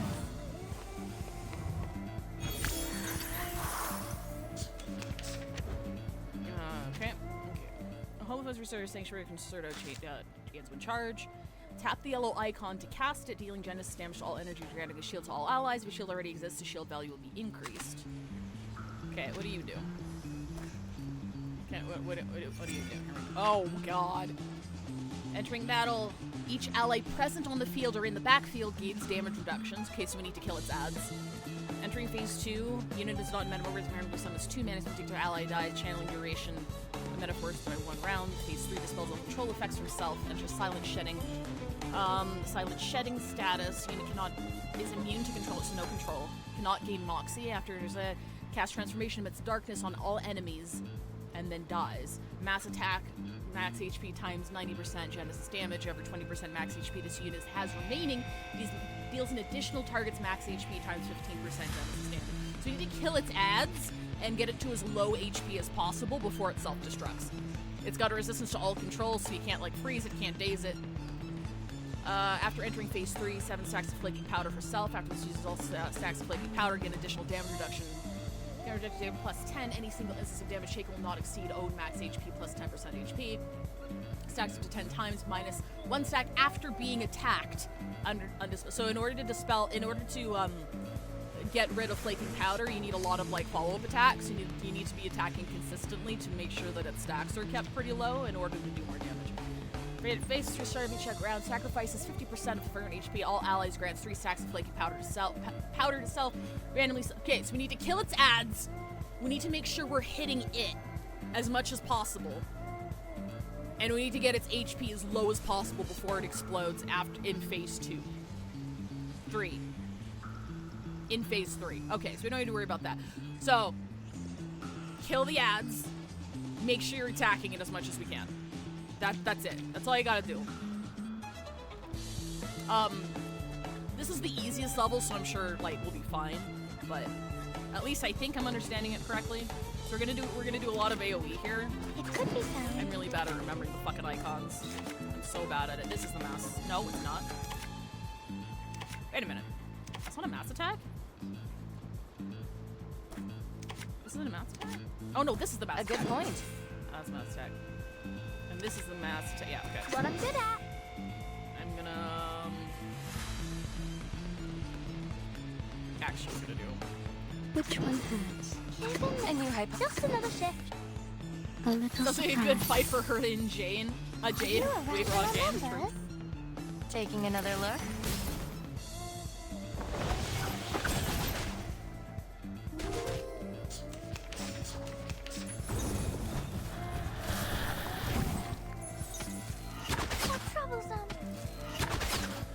Oh shit! Hang on.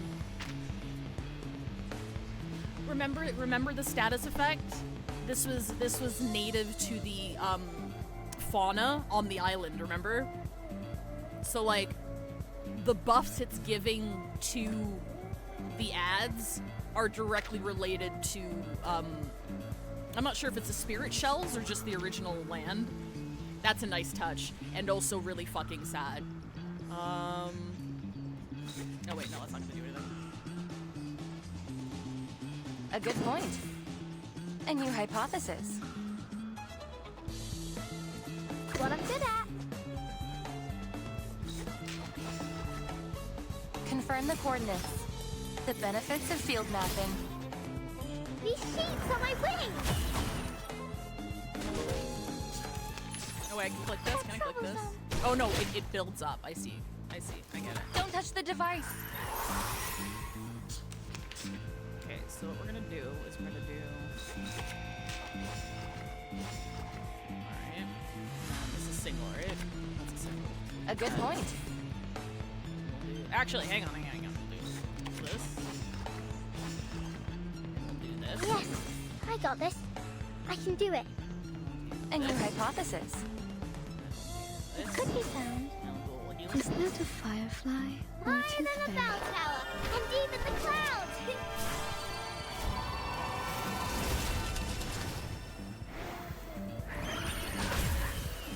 I don't know how to use it Distance. properly yet. Don't judge me. Oh, it's a bubble. A traditional treatment.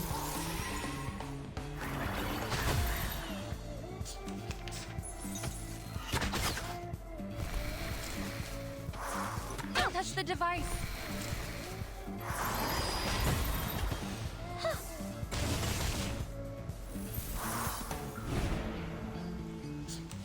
Okay, so we've got one more here.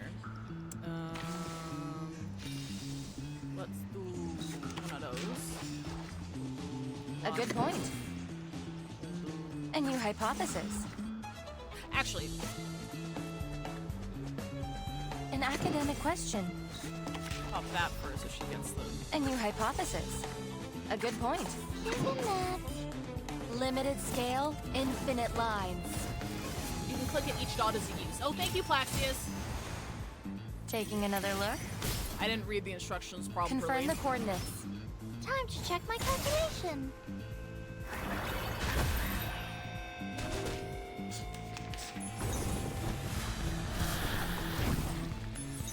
Go away.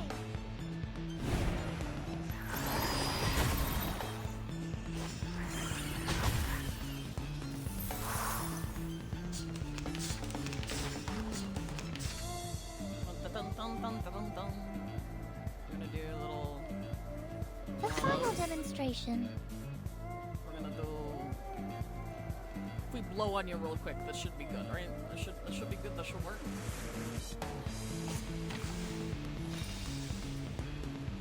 This. The final demonstration. It could be found. A new hypothesis. Yeah, A good point. We're fine. Welcome to the world of numbers.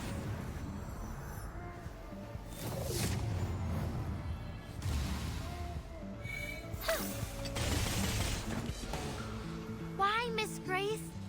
They've already given their souls over to you. Why do you insist on taking their lives too? Betrayal bears a hefty price, Miss Fatutu.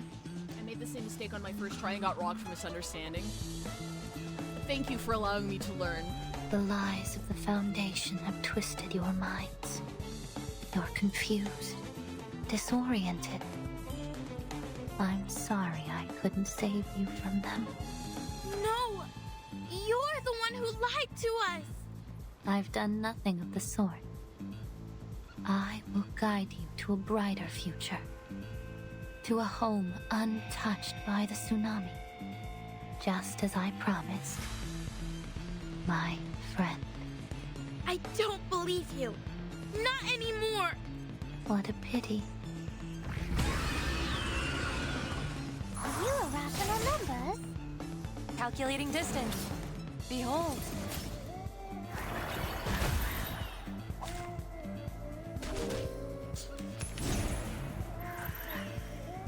Okay, so what does this do again?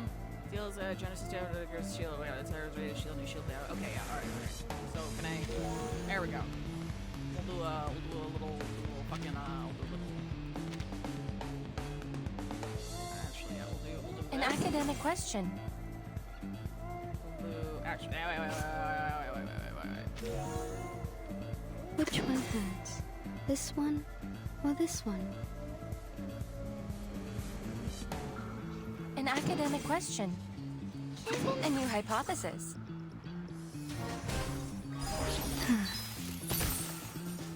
Limited scale, infinite lines. Are you a rational member? No other study could show you this.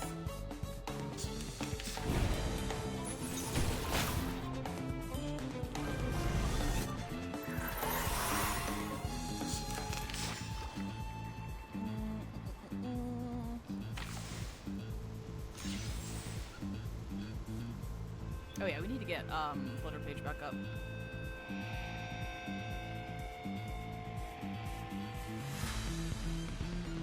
It could be found. Well, I'm just another shift. A good point. Time to check my calculation. It's out with you. Up and at it. The benefits of field mapping.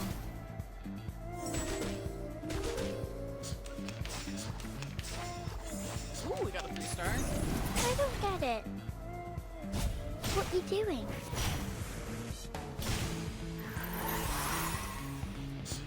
Ooh, ouchie. Ow, actually. We can... Ooh, that's nice. We'll take that. We take those. We're gonna do... let's see. Dance before dawn breaks. An endless dance.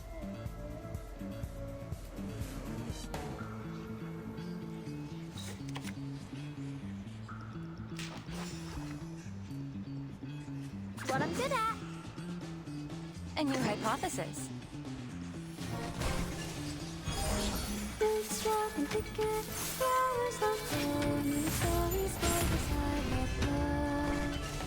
Come back to me.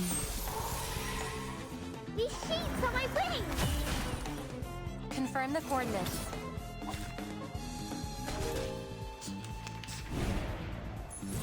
Oh.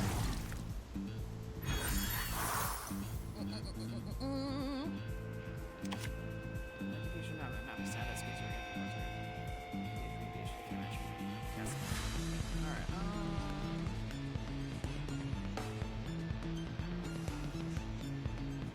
Yes, I got this.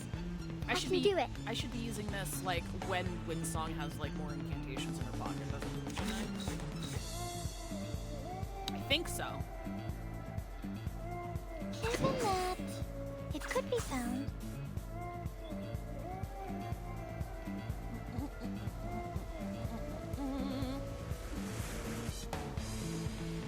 She can't gain Eureka, so I'm just gonna collapse these. And yeah, I guess Is that a firefly or a Higher tooth than the bell fairy? tower, and deep in the clouds.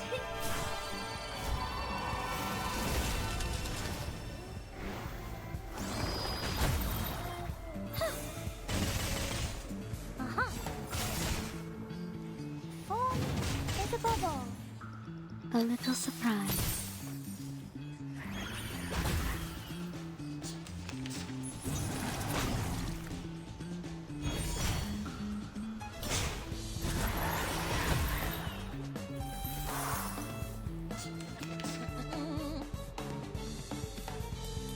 An academic question. The final demonstration. An academic question. It could be found. Welcome to the world of numbers.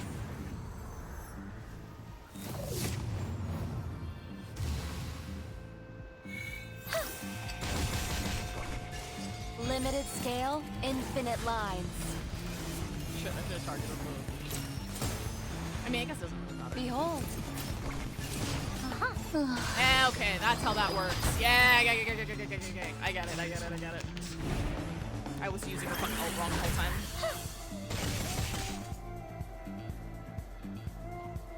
Hurry along, my dear guests.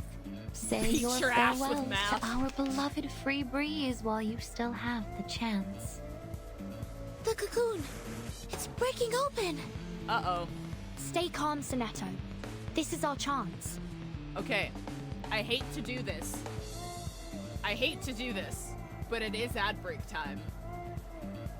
It was ad break time for a bit there. So, I'm not gonna continue until you guys come back. I will see you in 3 minutes.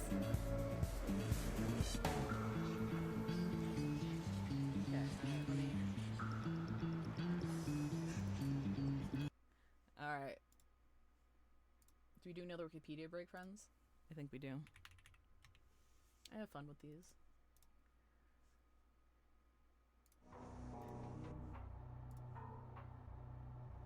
Random article!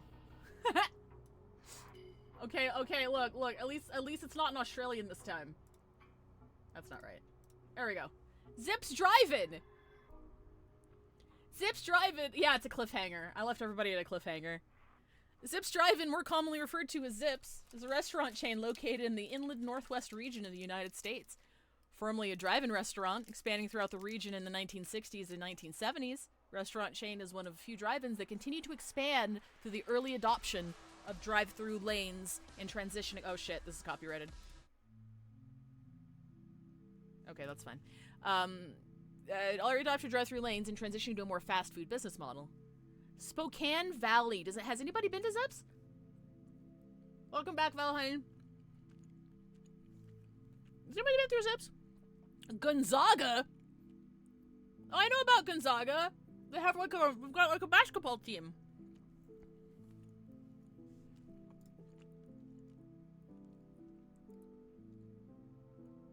Located in 8 counties across Washington and Idaho. Yeah, located in 11 counties at its peak. Zips is known locally for its wide use of tartar sauce on its menu items, for which the inland northwest is said to have a peculiar taste as well as its shakes. The restaurant makes 30 gallons of fry sauce and 40 gallons of tartar sauce a week and has been sold to customers to take home. Cute. List of hamburger restaurants. Fast food chains in the United States. Alright, let's go to the list of hamburger restaurants. Oh, notable hamburger restaurants. Hamburger is a sandwich consisting of one or more cooked patties of ground meat, usually beef, placed inside a sliced hamburger bun. Hamburgers are often blah, blah, blah, blah. Okay, so a hamburger, it's not a hamburger unless it consists of a patty of ground meat. That seems to be the qualifier for a hamburger. The meat doesn't have to be beef. The Apple Pan. Borgor. Carney's. Cheeseburger. Cheeseburger! 1950s style fast casual restaurant chain specializing in cheeseburgers, french fries, and milkshake, headquartered in Fort Myers, Florida. Cheeseburger. The restaurant was named after John Belushi's pronunciation of cheeseburger as cheeseburger on a Saturday Night Live sketch at the fictitious Olympia Cafe. The first international location opened in Kuwait, but has since closed. Oh, okay, so it was based off of a bit.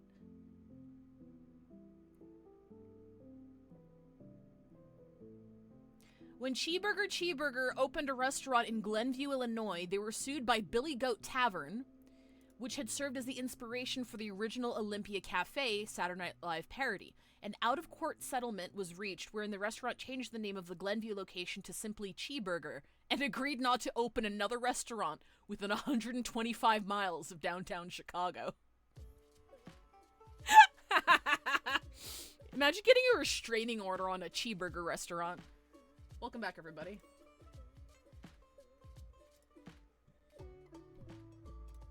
Alright, let me unmute this. You guys should be able to hear it. Volumes are good. Alright, perfect. Time to destroy this thing and save the free breeze. Alright, what horrors await us, friends? Okay, where are we at? Where are we at right now? Not really anywhere near ults. Let's, fucking get rid of this shit. I'm gonna do one of these. Here's a map. It could be found.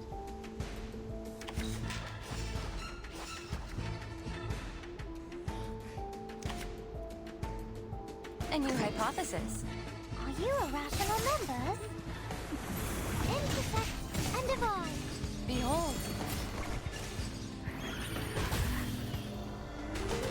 I was hoping a couple of those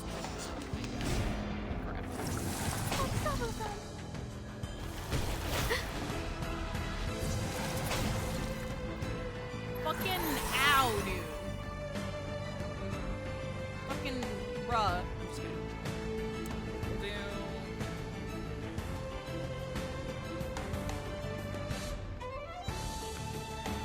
What are we doing? I'm gonna save that for next turn, actually. We're gonna do... Heal. Which one hurts? This one or this one? Pop this here. We're gonna heal. Is that a firefly or a tooth fairy? Given that it could be found. A good point. Sweetness comes after the pain. Intersect and divide. Form is above all. Oh, really? The benefits of field mapping.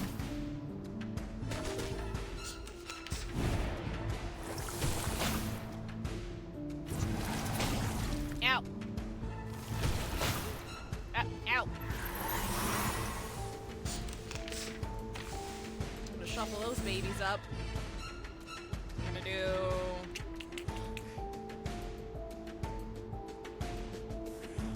The final demonstration.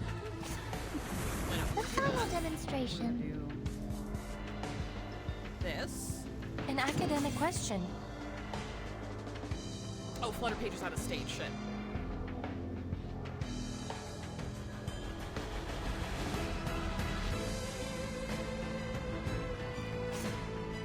The final demonstration. An academic question. Yeah, I need her back. What I'm good at. Just another shift. Welcome to the world of numbers. Why couldn't it be Mothra? I would have liked Limited Mothra. scale, infinite lines. Calculating distance.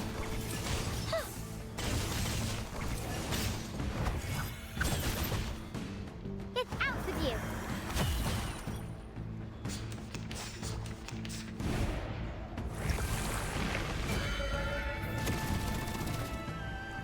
Bro. Fucked up the mechanics, bro. I might have fucked up the mechanics a little bit. I might have fucked that up. I fucked that up a little bit. I fucked it up! Look, that's my bad. That's a skill issue. That's a skill issue. I wasn't paying attention. That's entirely on me. Miss Grace did us. Yes, It's timekeep. We have under. Oh, I got it now. Fucked it up! Okay, chat. I can't read. Let's look this up again. Because that was phase 3. Shit. That was phase 3, I'm pretty sure. That was the big attack that we did not survive. Was that phase 3? Yeah, phase 3 dispels the control. Silent immune to control effects, not gain Moxie. Silent Shed casts transformation amidst darkness on all enemies and then dies. Mass attack, Genesis damage. Silent Shed. How long does Silent Shedding last? 3 rounds. So I'm guessing, like, should I have the shield up? Should I have the shield up, or should I be aiming to kill it in 3 rounds once it enters the 3rd stage? Let's see.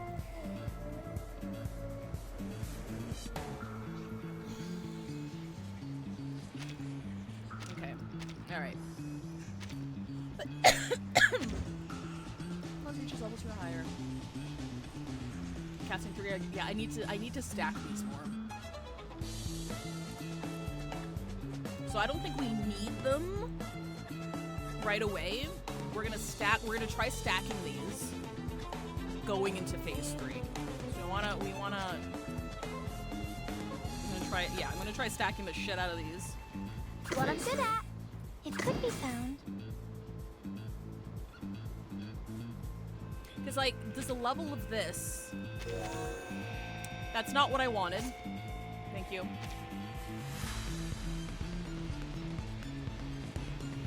New shield that is stacked on top of the existing shield.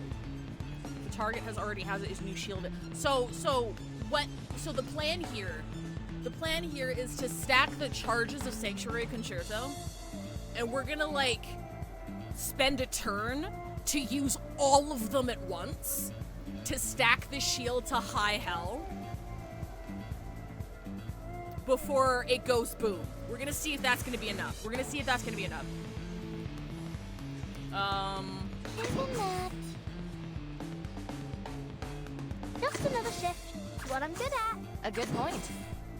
Time to check my calculation. We're just gonna heal up in the meantime instead of Rise running. and shine. It's out with you. No other study could show you this.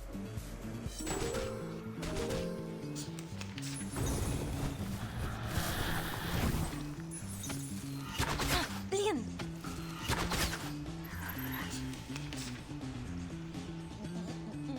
It could be found. A new hypothesis. Just another shift. A good point. Isn't that? Time to check my calculation. The benefits of field mapping. Laundry time.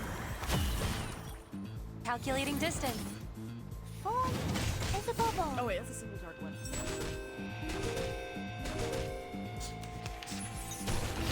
Dumb, bro.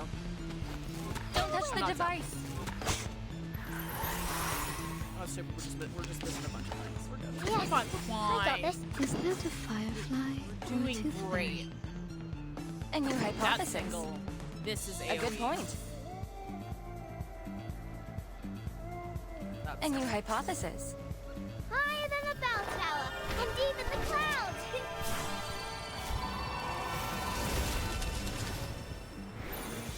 Sweetness comes after the pain. Behold. No other study could show you this. Confirm the coordinates.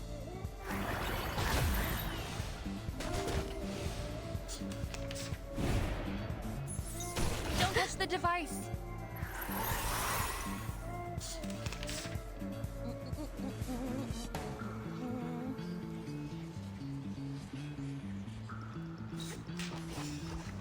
An academic question. Okay, so we're not getting any charges right now. Which one hurts? It could be found. Should be okay. Limited scale, infinite lines. Calculating distance. And that. Why, Miss Grace? They've already given them to check my Betrayal. calculation. No, Like just I don't believe. what a pity. Don't fucking scream at me. They're still going, chat. Okay, we're good. Alright. Okay, alright, we're done now. We're gonna do...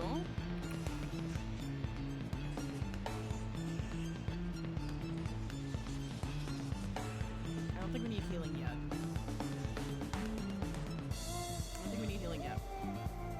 We're gonna do this just to make sure you're dead.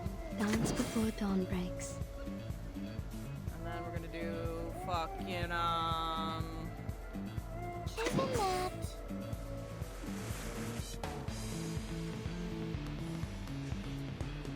It could be found. A good point.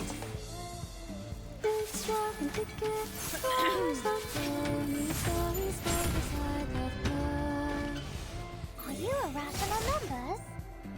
Form is a bubble. Confirm the coordinates.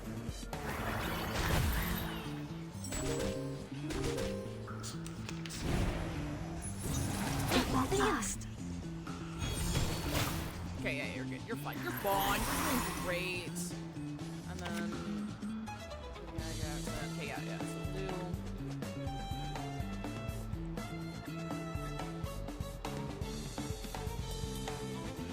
The final demonstration. Is that a firefly? Do this because we're capped. The final demonstration. Which one has? A new hypothesis. It could be found. Welcome to the world of numbers.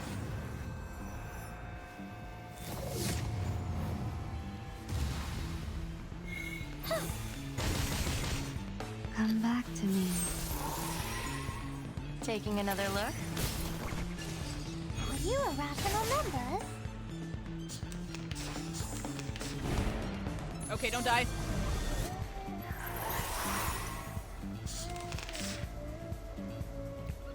We're still in.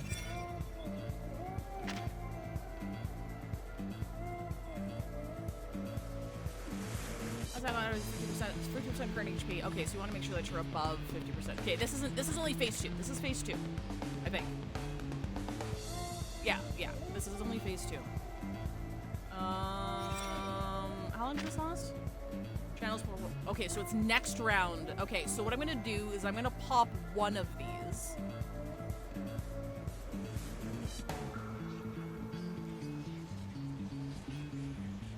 I think popping one of these is the way to go.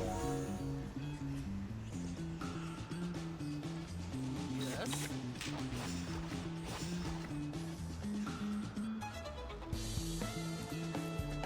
No, wait, hang on. One of these. A good point. Get her ult up. A new hypothesis. Shift this for Flutter Page's ult.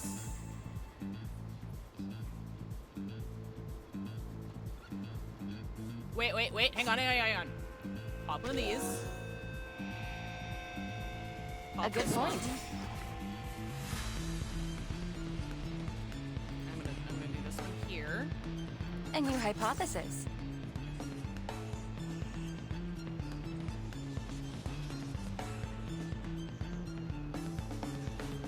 Okay, yeah, there's no way to... Sorry, I'm overthinking. Just give me a second. We're gonna do... And then... What I'm good at. Okay. The benefits of field mapping. Behold.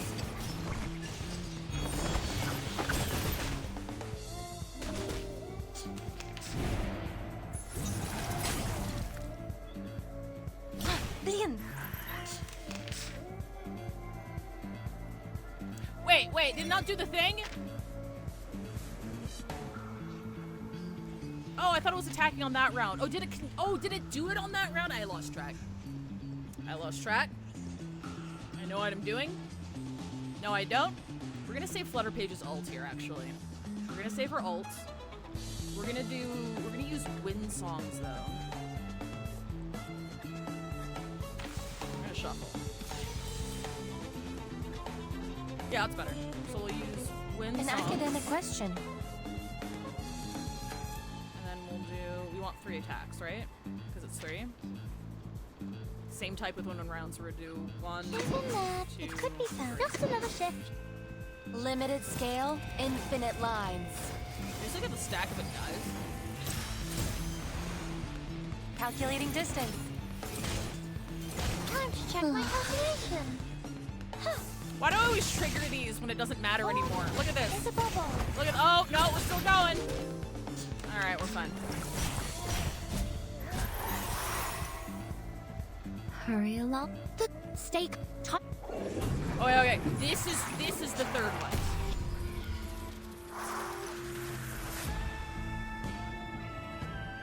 Look at this shit.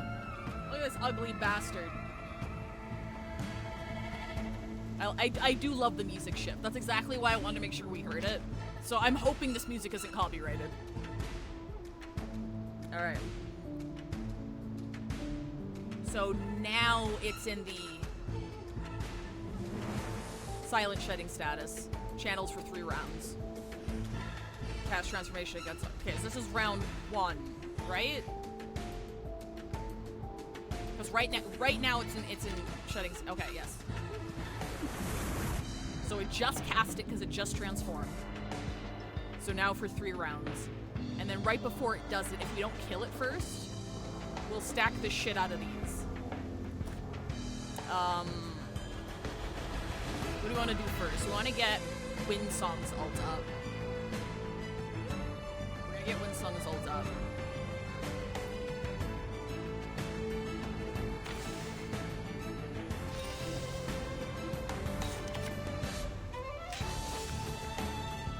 A new hypothesis? A good point. A new hypothesis. Confirm the coordinates. Oh, there's a bubble. No other study could show you this. Calculating distance.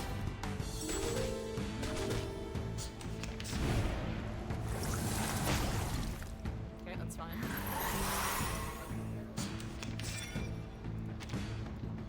Wait, no, that's what I wanted. Okay, so it went from 4 to 2. So we have one more round, right? So like we go, it goes again, and then I should dump everything on my round after this one, I think.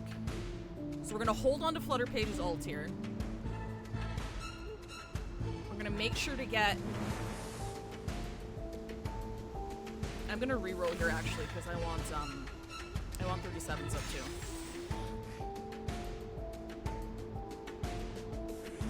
So then it's I just want to see if this will work. It might not work. It might not work.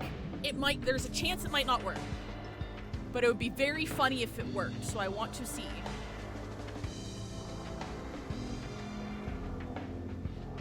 Sure, so we're gonna do.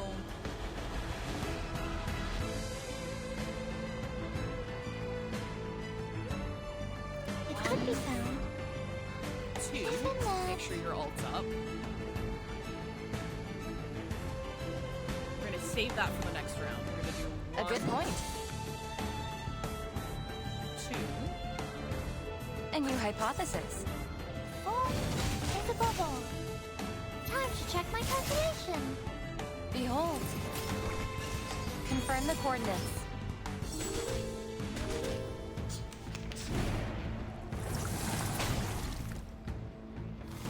It won't last. Okay, so now it's at 1 round. So it should trigger on the next round. I'm actually gonna re-roll this. Well, because this doesn't count as one, right? Yeah, no. All right. Okay, chat. Oh fuck. All right. I want to get as many of Windsong's in here as I can. No, that's still 1. We'll do 1 more. Okay, that's 2. We'll take those. Okay. Okay, we're gonna do that, right? Okay. We're gonna pop this. The final demonstration. We're gonna pop this. Yes, I got this. Oh, she's got I can do it. 2. We're gonna do this. An academic question. And we're gonna do this. It could be found. Okay, alright, let's see if this works.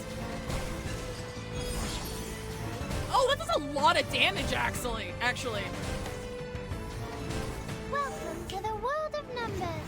Oh, it might not even get to attack.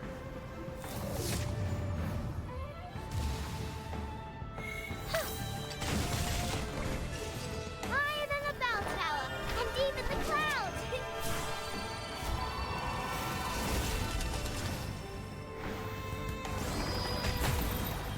Limited scale, infinite lines. Calculating distance. Time to check my calculation. Go!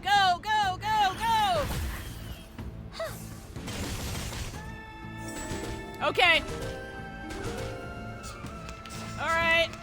Here we go. Hey! You should kill yourself now. Let's go. Victory? Okay, but what does it mean to us? I mean, what does it prove? Oh, it was fun. Oh shit, I need my meds. Hang on. What day is it? Saturday. Give me a second.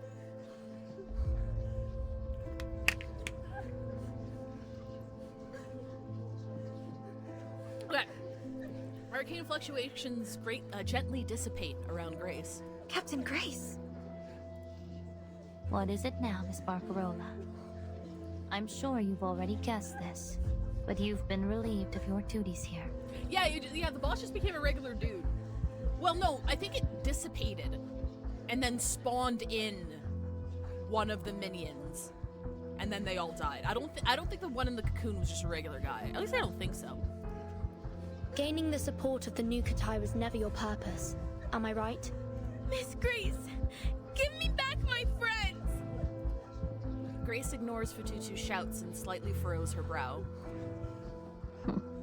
Oh, Vertin. I could almost delight in your cleverness, if it wasn't so damnably frustrating. She snaps her fingers.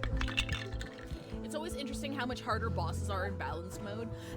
It's true, but like I find they're only harder like the lower your account is, if that makes sense, because balance mode is to allow even newcomers to like pass the final bits of the story, which I think is very balanced. But yeah, they do get tough. It does seem like they get tougher, but yeah.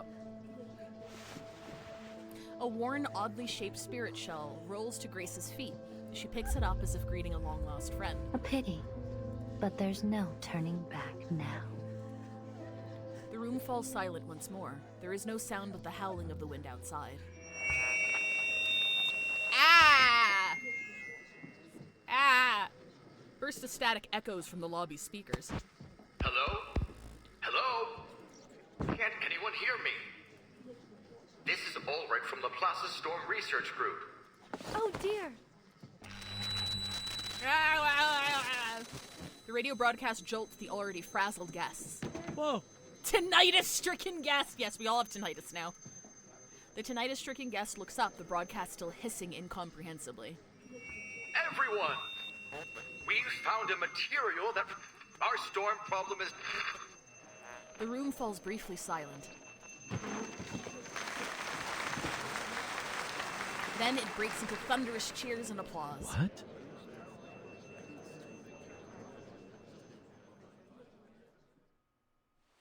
Yeah, I started at the tail end of London Dawning and couldn't beat the boss, but this time I had Smoke properly leveled and did fine. Awesome!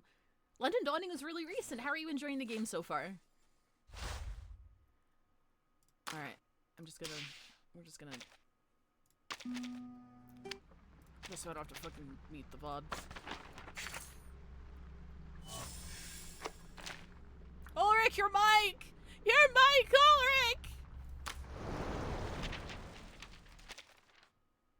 For anyone who didn't see, the 2.4 story has certain background tracks that are being DMCA'd by Sony or someone pretending to be Sony. So if anyone watching was trying to watch the first VOD of this, I did upload it, then it got blocked. And I'm in the process of letting YouTube edit out that noise. So just to prevent that from happening from to this VOD, we're just not doing any music, unfortunately. And I'm just really hoping that boss music wasn't copyright. Because that was a sick-ass track. Loving it. I was watching you play through London Dawning, which finally pushed me to try it out. Oh, I'm glad. I'm glad you're having a good time, Plaxius. The joy of this declaration has reached the hearts of the crowd. Amid the cheers, more and more masks are cast aside.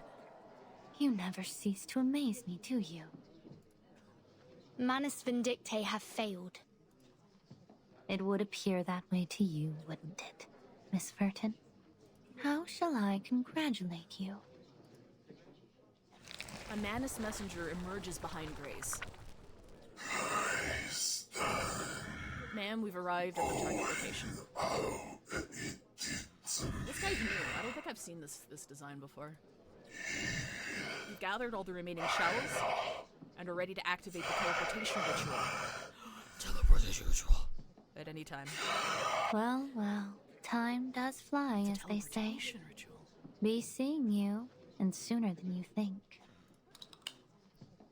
Grace opens her pocket watch one last time before casually tossing it aside. But before I go, consider this a parting gift from your captain for old time's sake. An explosion booms from the ship's depths. Grace gives an elegant bow. Goodbye, my dear guests. From the bottom of my heart, thank you all for this unforgettable journey. Okay, bye, idiot! That came from the engine room. Those tin-headed bastards. They must have done something to it. Go see what you can from the deck, Charlie. The seasoned helmsmen hurriedly make their way to the deck. That's so wrong! A captain's supposed to go down with their ship! The hole straight to the starboard hole! While the helmsmen pace anxiously, Barcarola suddenly realizes the gravity of the situation. Gentlemen, you can't possibly be saying that the Free Breeze is going to sink. Girl, do you see that hole on the side of the ship? The ship's tremors again. It's as if they're on a battlefield. What's worse, that explosion came from over by the lifeboats. The second she joined Manus Vindicta, she was no longer the captain, in my opinion. That's the strange thing, because she wasn't the captain, because we saw her in Argus's event, and then she kind of got away scot-free because nobody knew who she was. We didn't even know who she was until this event. So she became the captain, and I might have missed a line of dialogue, but I'm not sure if Manus Vindicta bought the ship, or if she usurped the old captain or something, because she just recently became captain of this vessel. I'm sure they probably mentioned it and I just forgot or missed it somewhere. But, yeah, no, this isn't her ship. Not really. These bastards are hell-bent on making sure we all end up at the bottom of the sea. The sound of tearing waves, humming steel plates, and crying guests pours into the cabin through shattered portholes. The pitch-black sea stretches as far as the eye can see, its surface alive with turbulent, inky swirls. There is another wave of panic as the ship tilts once again. Help us, Miss Barcarola! You promised to keep us safe! And you, miss! Aren't you from the Foundation, or whatever? You said you'd protect us! The guests are desperately clinging to any chance of salvation. Please line up, everyone. My suitcase should be able to temporarily shelter some passengers. Miss Barcarola, do you know how many passengers are aboard? The musician clearly knows every detail about the Free Breeze. About 1,600 in total. But I think many of them will be injured. I don't know how well they can move. My suitcase alone won't be able to transfer that many people in time. Suddenly, the communicator clutched in Sonetto's hand makes a sharp sound. The signal's back, Timekeeper! Just as we suspected. They were jamming our signal. But how did they know our internal frequency? She quickly brushes his question aside. There are more urgent matters to attend to. Do we have a mole? This is Vertin. Aww. Please come in. We are currently aboard the cruise ship Free Breeze at coordinates 5535 degrees south, 6501 degrees west. The engine has been destroyed by Manus Vindicta, and the ship is taking on water fast.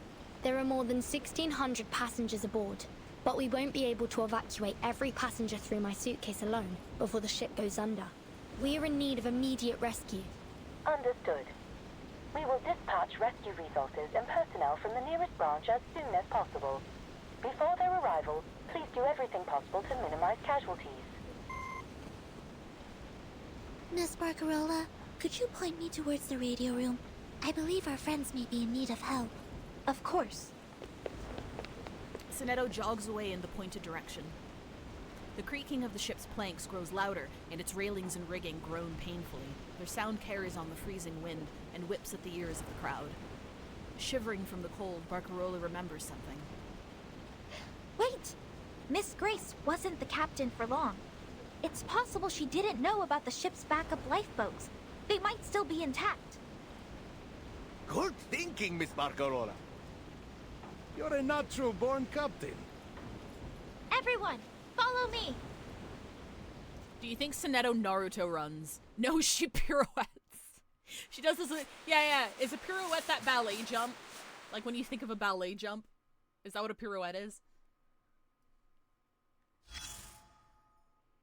No, she runs in the most effective. I'm inclined to agree with Plaxius here. She probably went to a class specifically for running to make sure that she was running optimally. That's the kind of person she is. It's because of these necessities that we can never truly call the sea our home. Eats vegetables as always. Ice cream! Under orders of the new captain, all pending deliveries have been... What the fuck does she have against ice cream? Lifeboat maintenance. New captain orders maintenance for the backup boats as well. Maintenance complete. Backup boats are empty. Oh, did she do something to the lifeboats? Without regret. Oh wait, I didn't read the other ones.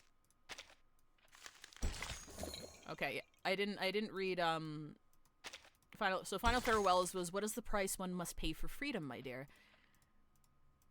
And then Without Regret is a fleeting beauty vanishing in the water. Oh, Pirouette is the spinning one. Got it.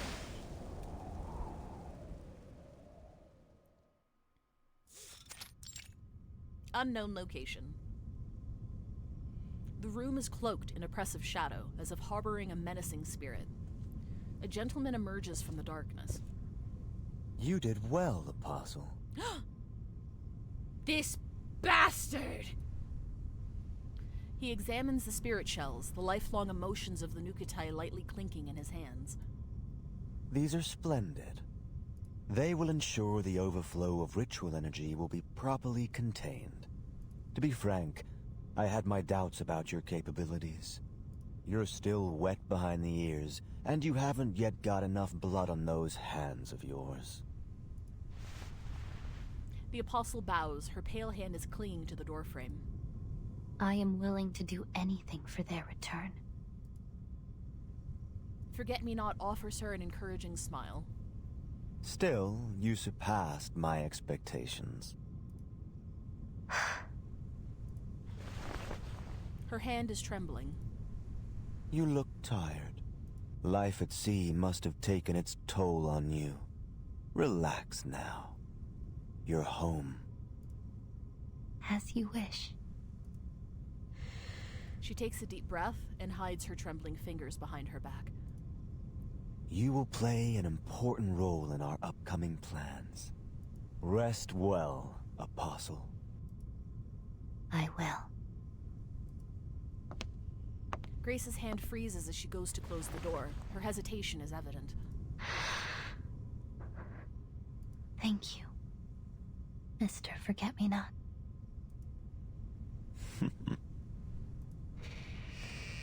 As she shuts the door, Forget-Me-Not's outline blurs and his smile vanishes into the shadows.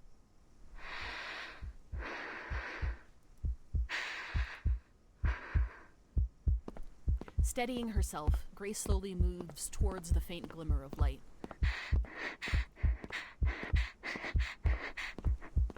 The wind whipping through the corridor causes her to shiver.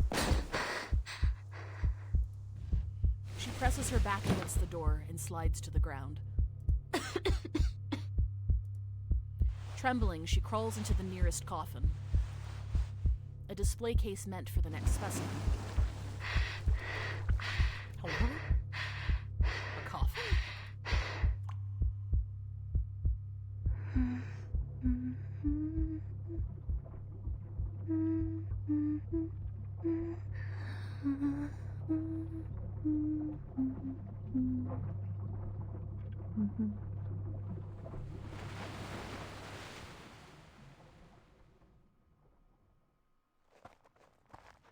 It's hard to see here. Please hold on to each other and follow the sound of my music. What the heck? Is it like... Is it some kind of like suspension fluid or something? Maybe?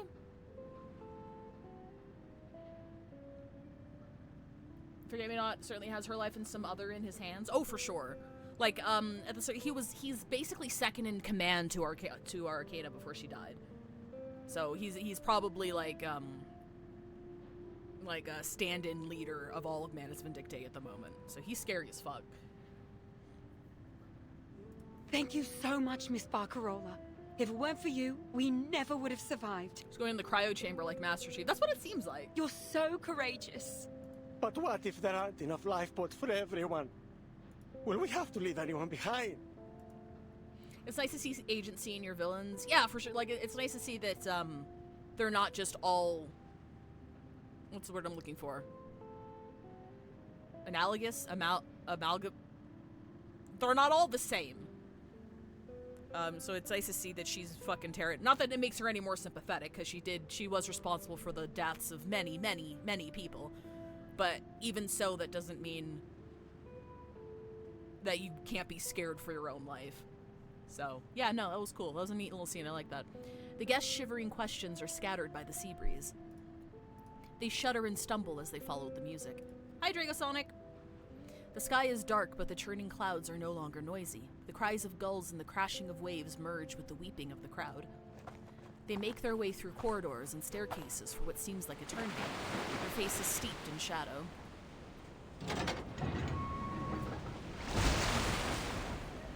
I don't want to die like this. There's still so many things I want to do. I want to go home. Even if the storm changes everything. I just want to go.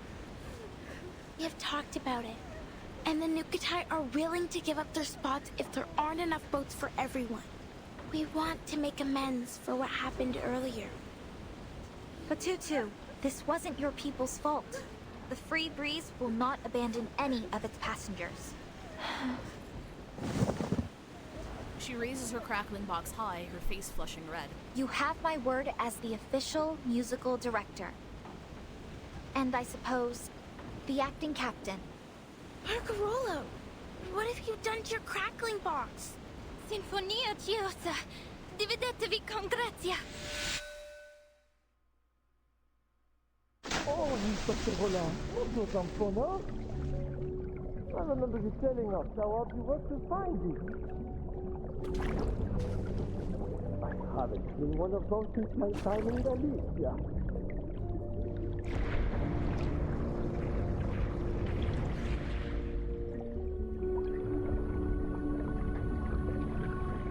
Depending on the boat.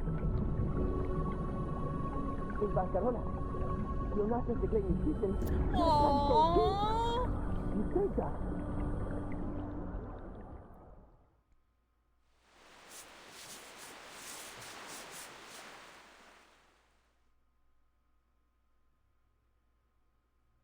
Is Italian magic? I think, like, I'm not entirely sure what language their magic is based in, but it does kind of seem like that. Like, you know how Harry Potter and other magic worlds of that genre use Latin? It seems like Reverse 1999 uses Italian or some kind of version of Italian or mixes Italian words in there pretty frequently. Did you turn her thingamajig into 1,000 boats? I'm not sure if it's 1,000, but she definitely turned them into boats. Thoughts on the solar eclipse? A new day, a new life, and the same old job. Timekeeper's statement. Recent hijacking orchestrated by Miss Grace. Manus Vindictae. Her involvement included the abduction of the Nukatais and persuading passengers to wear masks. Upgrade in our risk assessment for Miss Grace may be necessary, along with issuing a formal warrant for her arrest. Member of the Timekeeper's team was able to complete his artificial storm experiment. Regulus's record was identified as an immune material, however, its overall efficacy is weak, providing only a minor delay in the onset of era sickness and critically lacks reproducibility. None of the copies of the record show the same level of efficacy. Regulus attributes this to her record's unique rock spirit, claiming it possesses a soul that its imitations lack. This claim has not yet been rigorously assessed. So basically, long story short, through shenanigans, they found that the original record that Regulus had was immune to the storm for some reason, so what Ulrich ended up doing was making identical copies of this record, down to like the material, the music. It was identical copies of the record to use in the experiment that we saw in that radio room there. And what this report is saying is that none of the copies reproduced the weak effects of the original record that Regulus was holding. So even reproducing it down to like the near molecule, I bet, didn't reproduce all of the properties of the original that she has. So that's all that is. Which is important to note, because they thought they might have found something, and I mean, they did find information. It is new information. Unfortunately, the copies didn't do nothing. Finding home on the waves. She came from afar with many names and has never left you.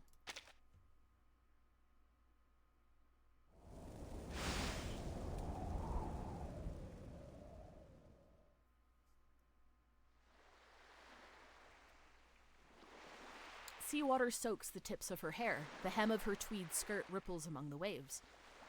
The violin, once hidden within the crackling box, nestles against her, its neck, body, and tailpiece interlocking a small boat from the past buoying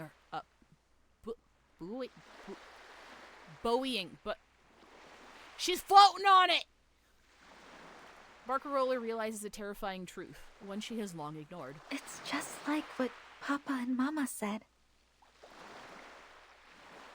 Our cheeky little pumpkin's violin should have a rich and bright tone. Not too sharp or unbalanced, just like her. Let's ask Mr. Belly for some top-notch spruce or maple wood. The best that Cremona can offer. We'll need some glue for the neck joint and plenty of varnish. Of course, this is a Cremona violin we're talking about. Most important of all, it will be a violin for our little Barcarola. The voices sound so close, as if they were spoken just yesterday. As much as I try to deny it, I suppose my heart is still there with them. A gentle breeze blows as she finally recognizes that little wisp of smoke lingering in her heart. She clutches the violin even tighter. Papa, Mama, and... Oh shit. A solid embrace, infused with the scent of rain and warmth, silently envelops... Oh, why are you continuing? The rain has finally stopped. The horizon shimmers faintly with the golden light once more. Oh no, he lost his body! Congratulations, Timekeeper. I should be the one congratulating you, don't you think, Mr. Fish Tank? The ferrofluid in the glass tank struggles to form a V. It's an odd twist of fate, isn't it? Indeed. I've just reported our findings to Laplace. With this, our research on the storm can finally advance to a new stage. I've even managed to develop a taste for rock and roll.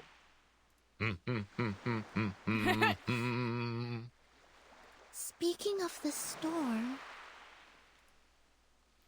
Sonetta looks up at the sky, the reflection of the light on the water glimmering on her face. This unfortunate cruise has finally come to an end. Hey! Here comes the sun! Woohoo! I never doubted you, Timekeeper. I see there what was they no did there. storm. Not this time, anyway.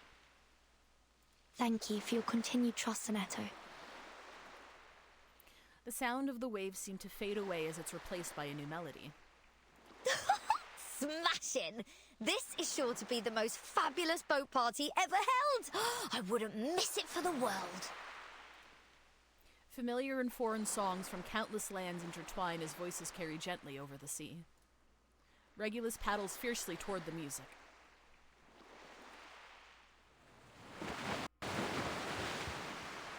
Oh, give me a home where the buffalo roam, where the deer and the antelope play, where seldom is heard a discouraging word, and the skies are not cloudy all day. Da haben wir so manche Stund, gesessen wohl in Vorruhen und taten singen, die Lieder klingen im Eigengrund. Au clair de la lune, on y voit comme peur. On cherche à la plume, on cherche à du feu. Viejas melancolías, cosas del alma, llegan con el silencio de la mañana, y cuando sale a verla, vuela a su casa. A familiar ballad leaves Barcarola's lips. Luccica l'astro d'argento Placi dell'onda, prospero il vento. Venite l'agile, bacchetta mia, Santa Lucia, Santa Lucia. You have a truly heavenly voice, Barcarola. I've never heard that song before. Where's it from? Oh, I know. It must be from Cremona. No, it's a Neapolitan song. It has nothing to do with Cremona. That's a Foundation helicopter. That island.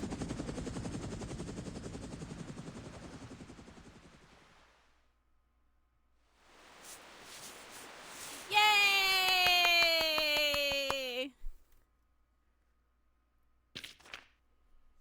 Oh, Ulrich's story is up. I'll probably do it on my own time, though. That was lovely. That was a really nice ending, actually. One thing I do love about this, I glaze this game constantly about, is its constant, at least it tries to incorporate, like, different cultural inspirations in different languages, like, where it can. It's done that since the beginning, even though it faltered a few times at the start there, but, like, I'm glad they didn't give up on it. Yeah, no, I just love the international, like, flavor of the game, and it's great. It's awesome. Wait, I can turn this back on now since we're not in anymore. Yay! Oh, that was lovely.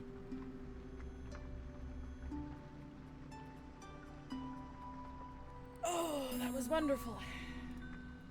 All right. Well, thank you guys for spending your Saturday with me. It's a little early, but it's nice not to overstay my welcome. Let me see who all is streaming at the moment. Ooh, Shubba's playing my favorite and only Spyro game. No, I shouldn't say only. My favorite Spyro game, Spyro 2: Ripto's Rage. So we're gonna raid into Shubba. Shubba bang. What are we doing? Tomorrow we're gonna be finishing, well, I guess not finishing, because they just released new story installments for, Magia Etc., the Magia Record, portion. When you take a nap, always keep your ears to the ground and the leaves. The bear cub walks like drums, and the pheasant like flutes. Thank you. I'll keep that in mind. But yeah, we'll be doing more of the Magia Record story. And then we'll have Bingo after that. Next week, we're likely finishing off Deltarune. Not quite sure what we're doing for Monday. But one thing I'm super excited about is starting next Saturday, I'm going to be starting the new story stuff in Honkai Star Rail. So we're going to be starting the new update. I'm fucking hype. I'm hype as hell. I've heard nothing but good things about it, so I'm really, really excited to start that on this channel next Saturday. But yeah, thank you guys for hanging out. It's always super, super fun. This experience is always made much richer by doing it with you guys, so thanks for hanging out. We are going to Fabulous Fish Tank. Fabulous Fish Tank. Fish Tank is going to be our raid message, if you'd like. But at least hang out for like a minute or two. Say hi to Shubba. They're fantastic. But yeah, have yourself a fantastic night, day? I guess it's only afternoon. Have a great rest of your day, everybody. Thanks for hanging out. I'll see you tomorrow or next week or whenever I see ya. Bye-bye!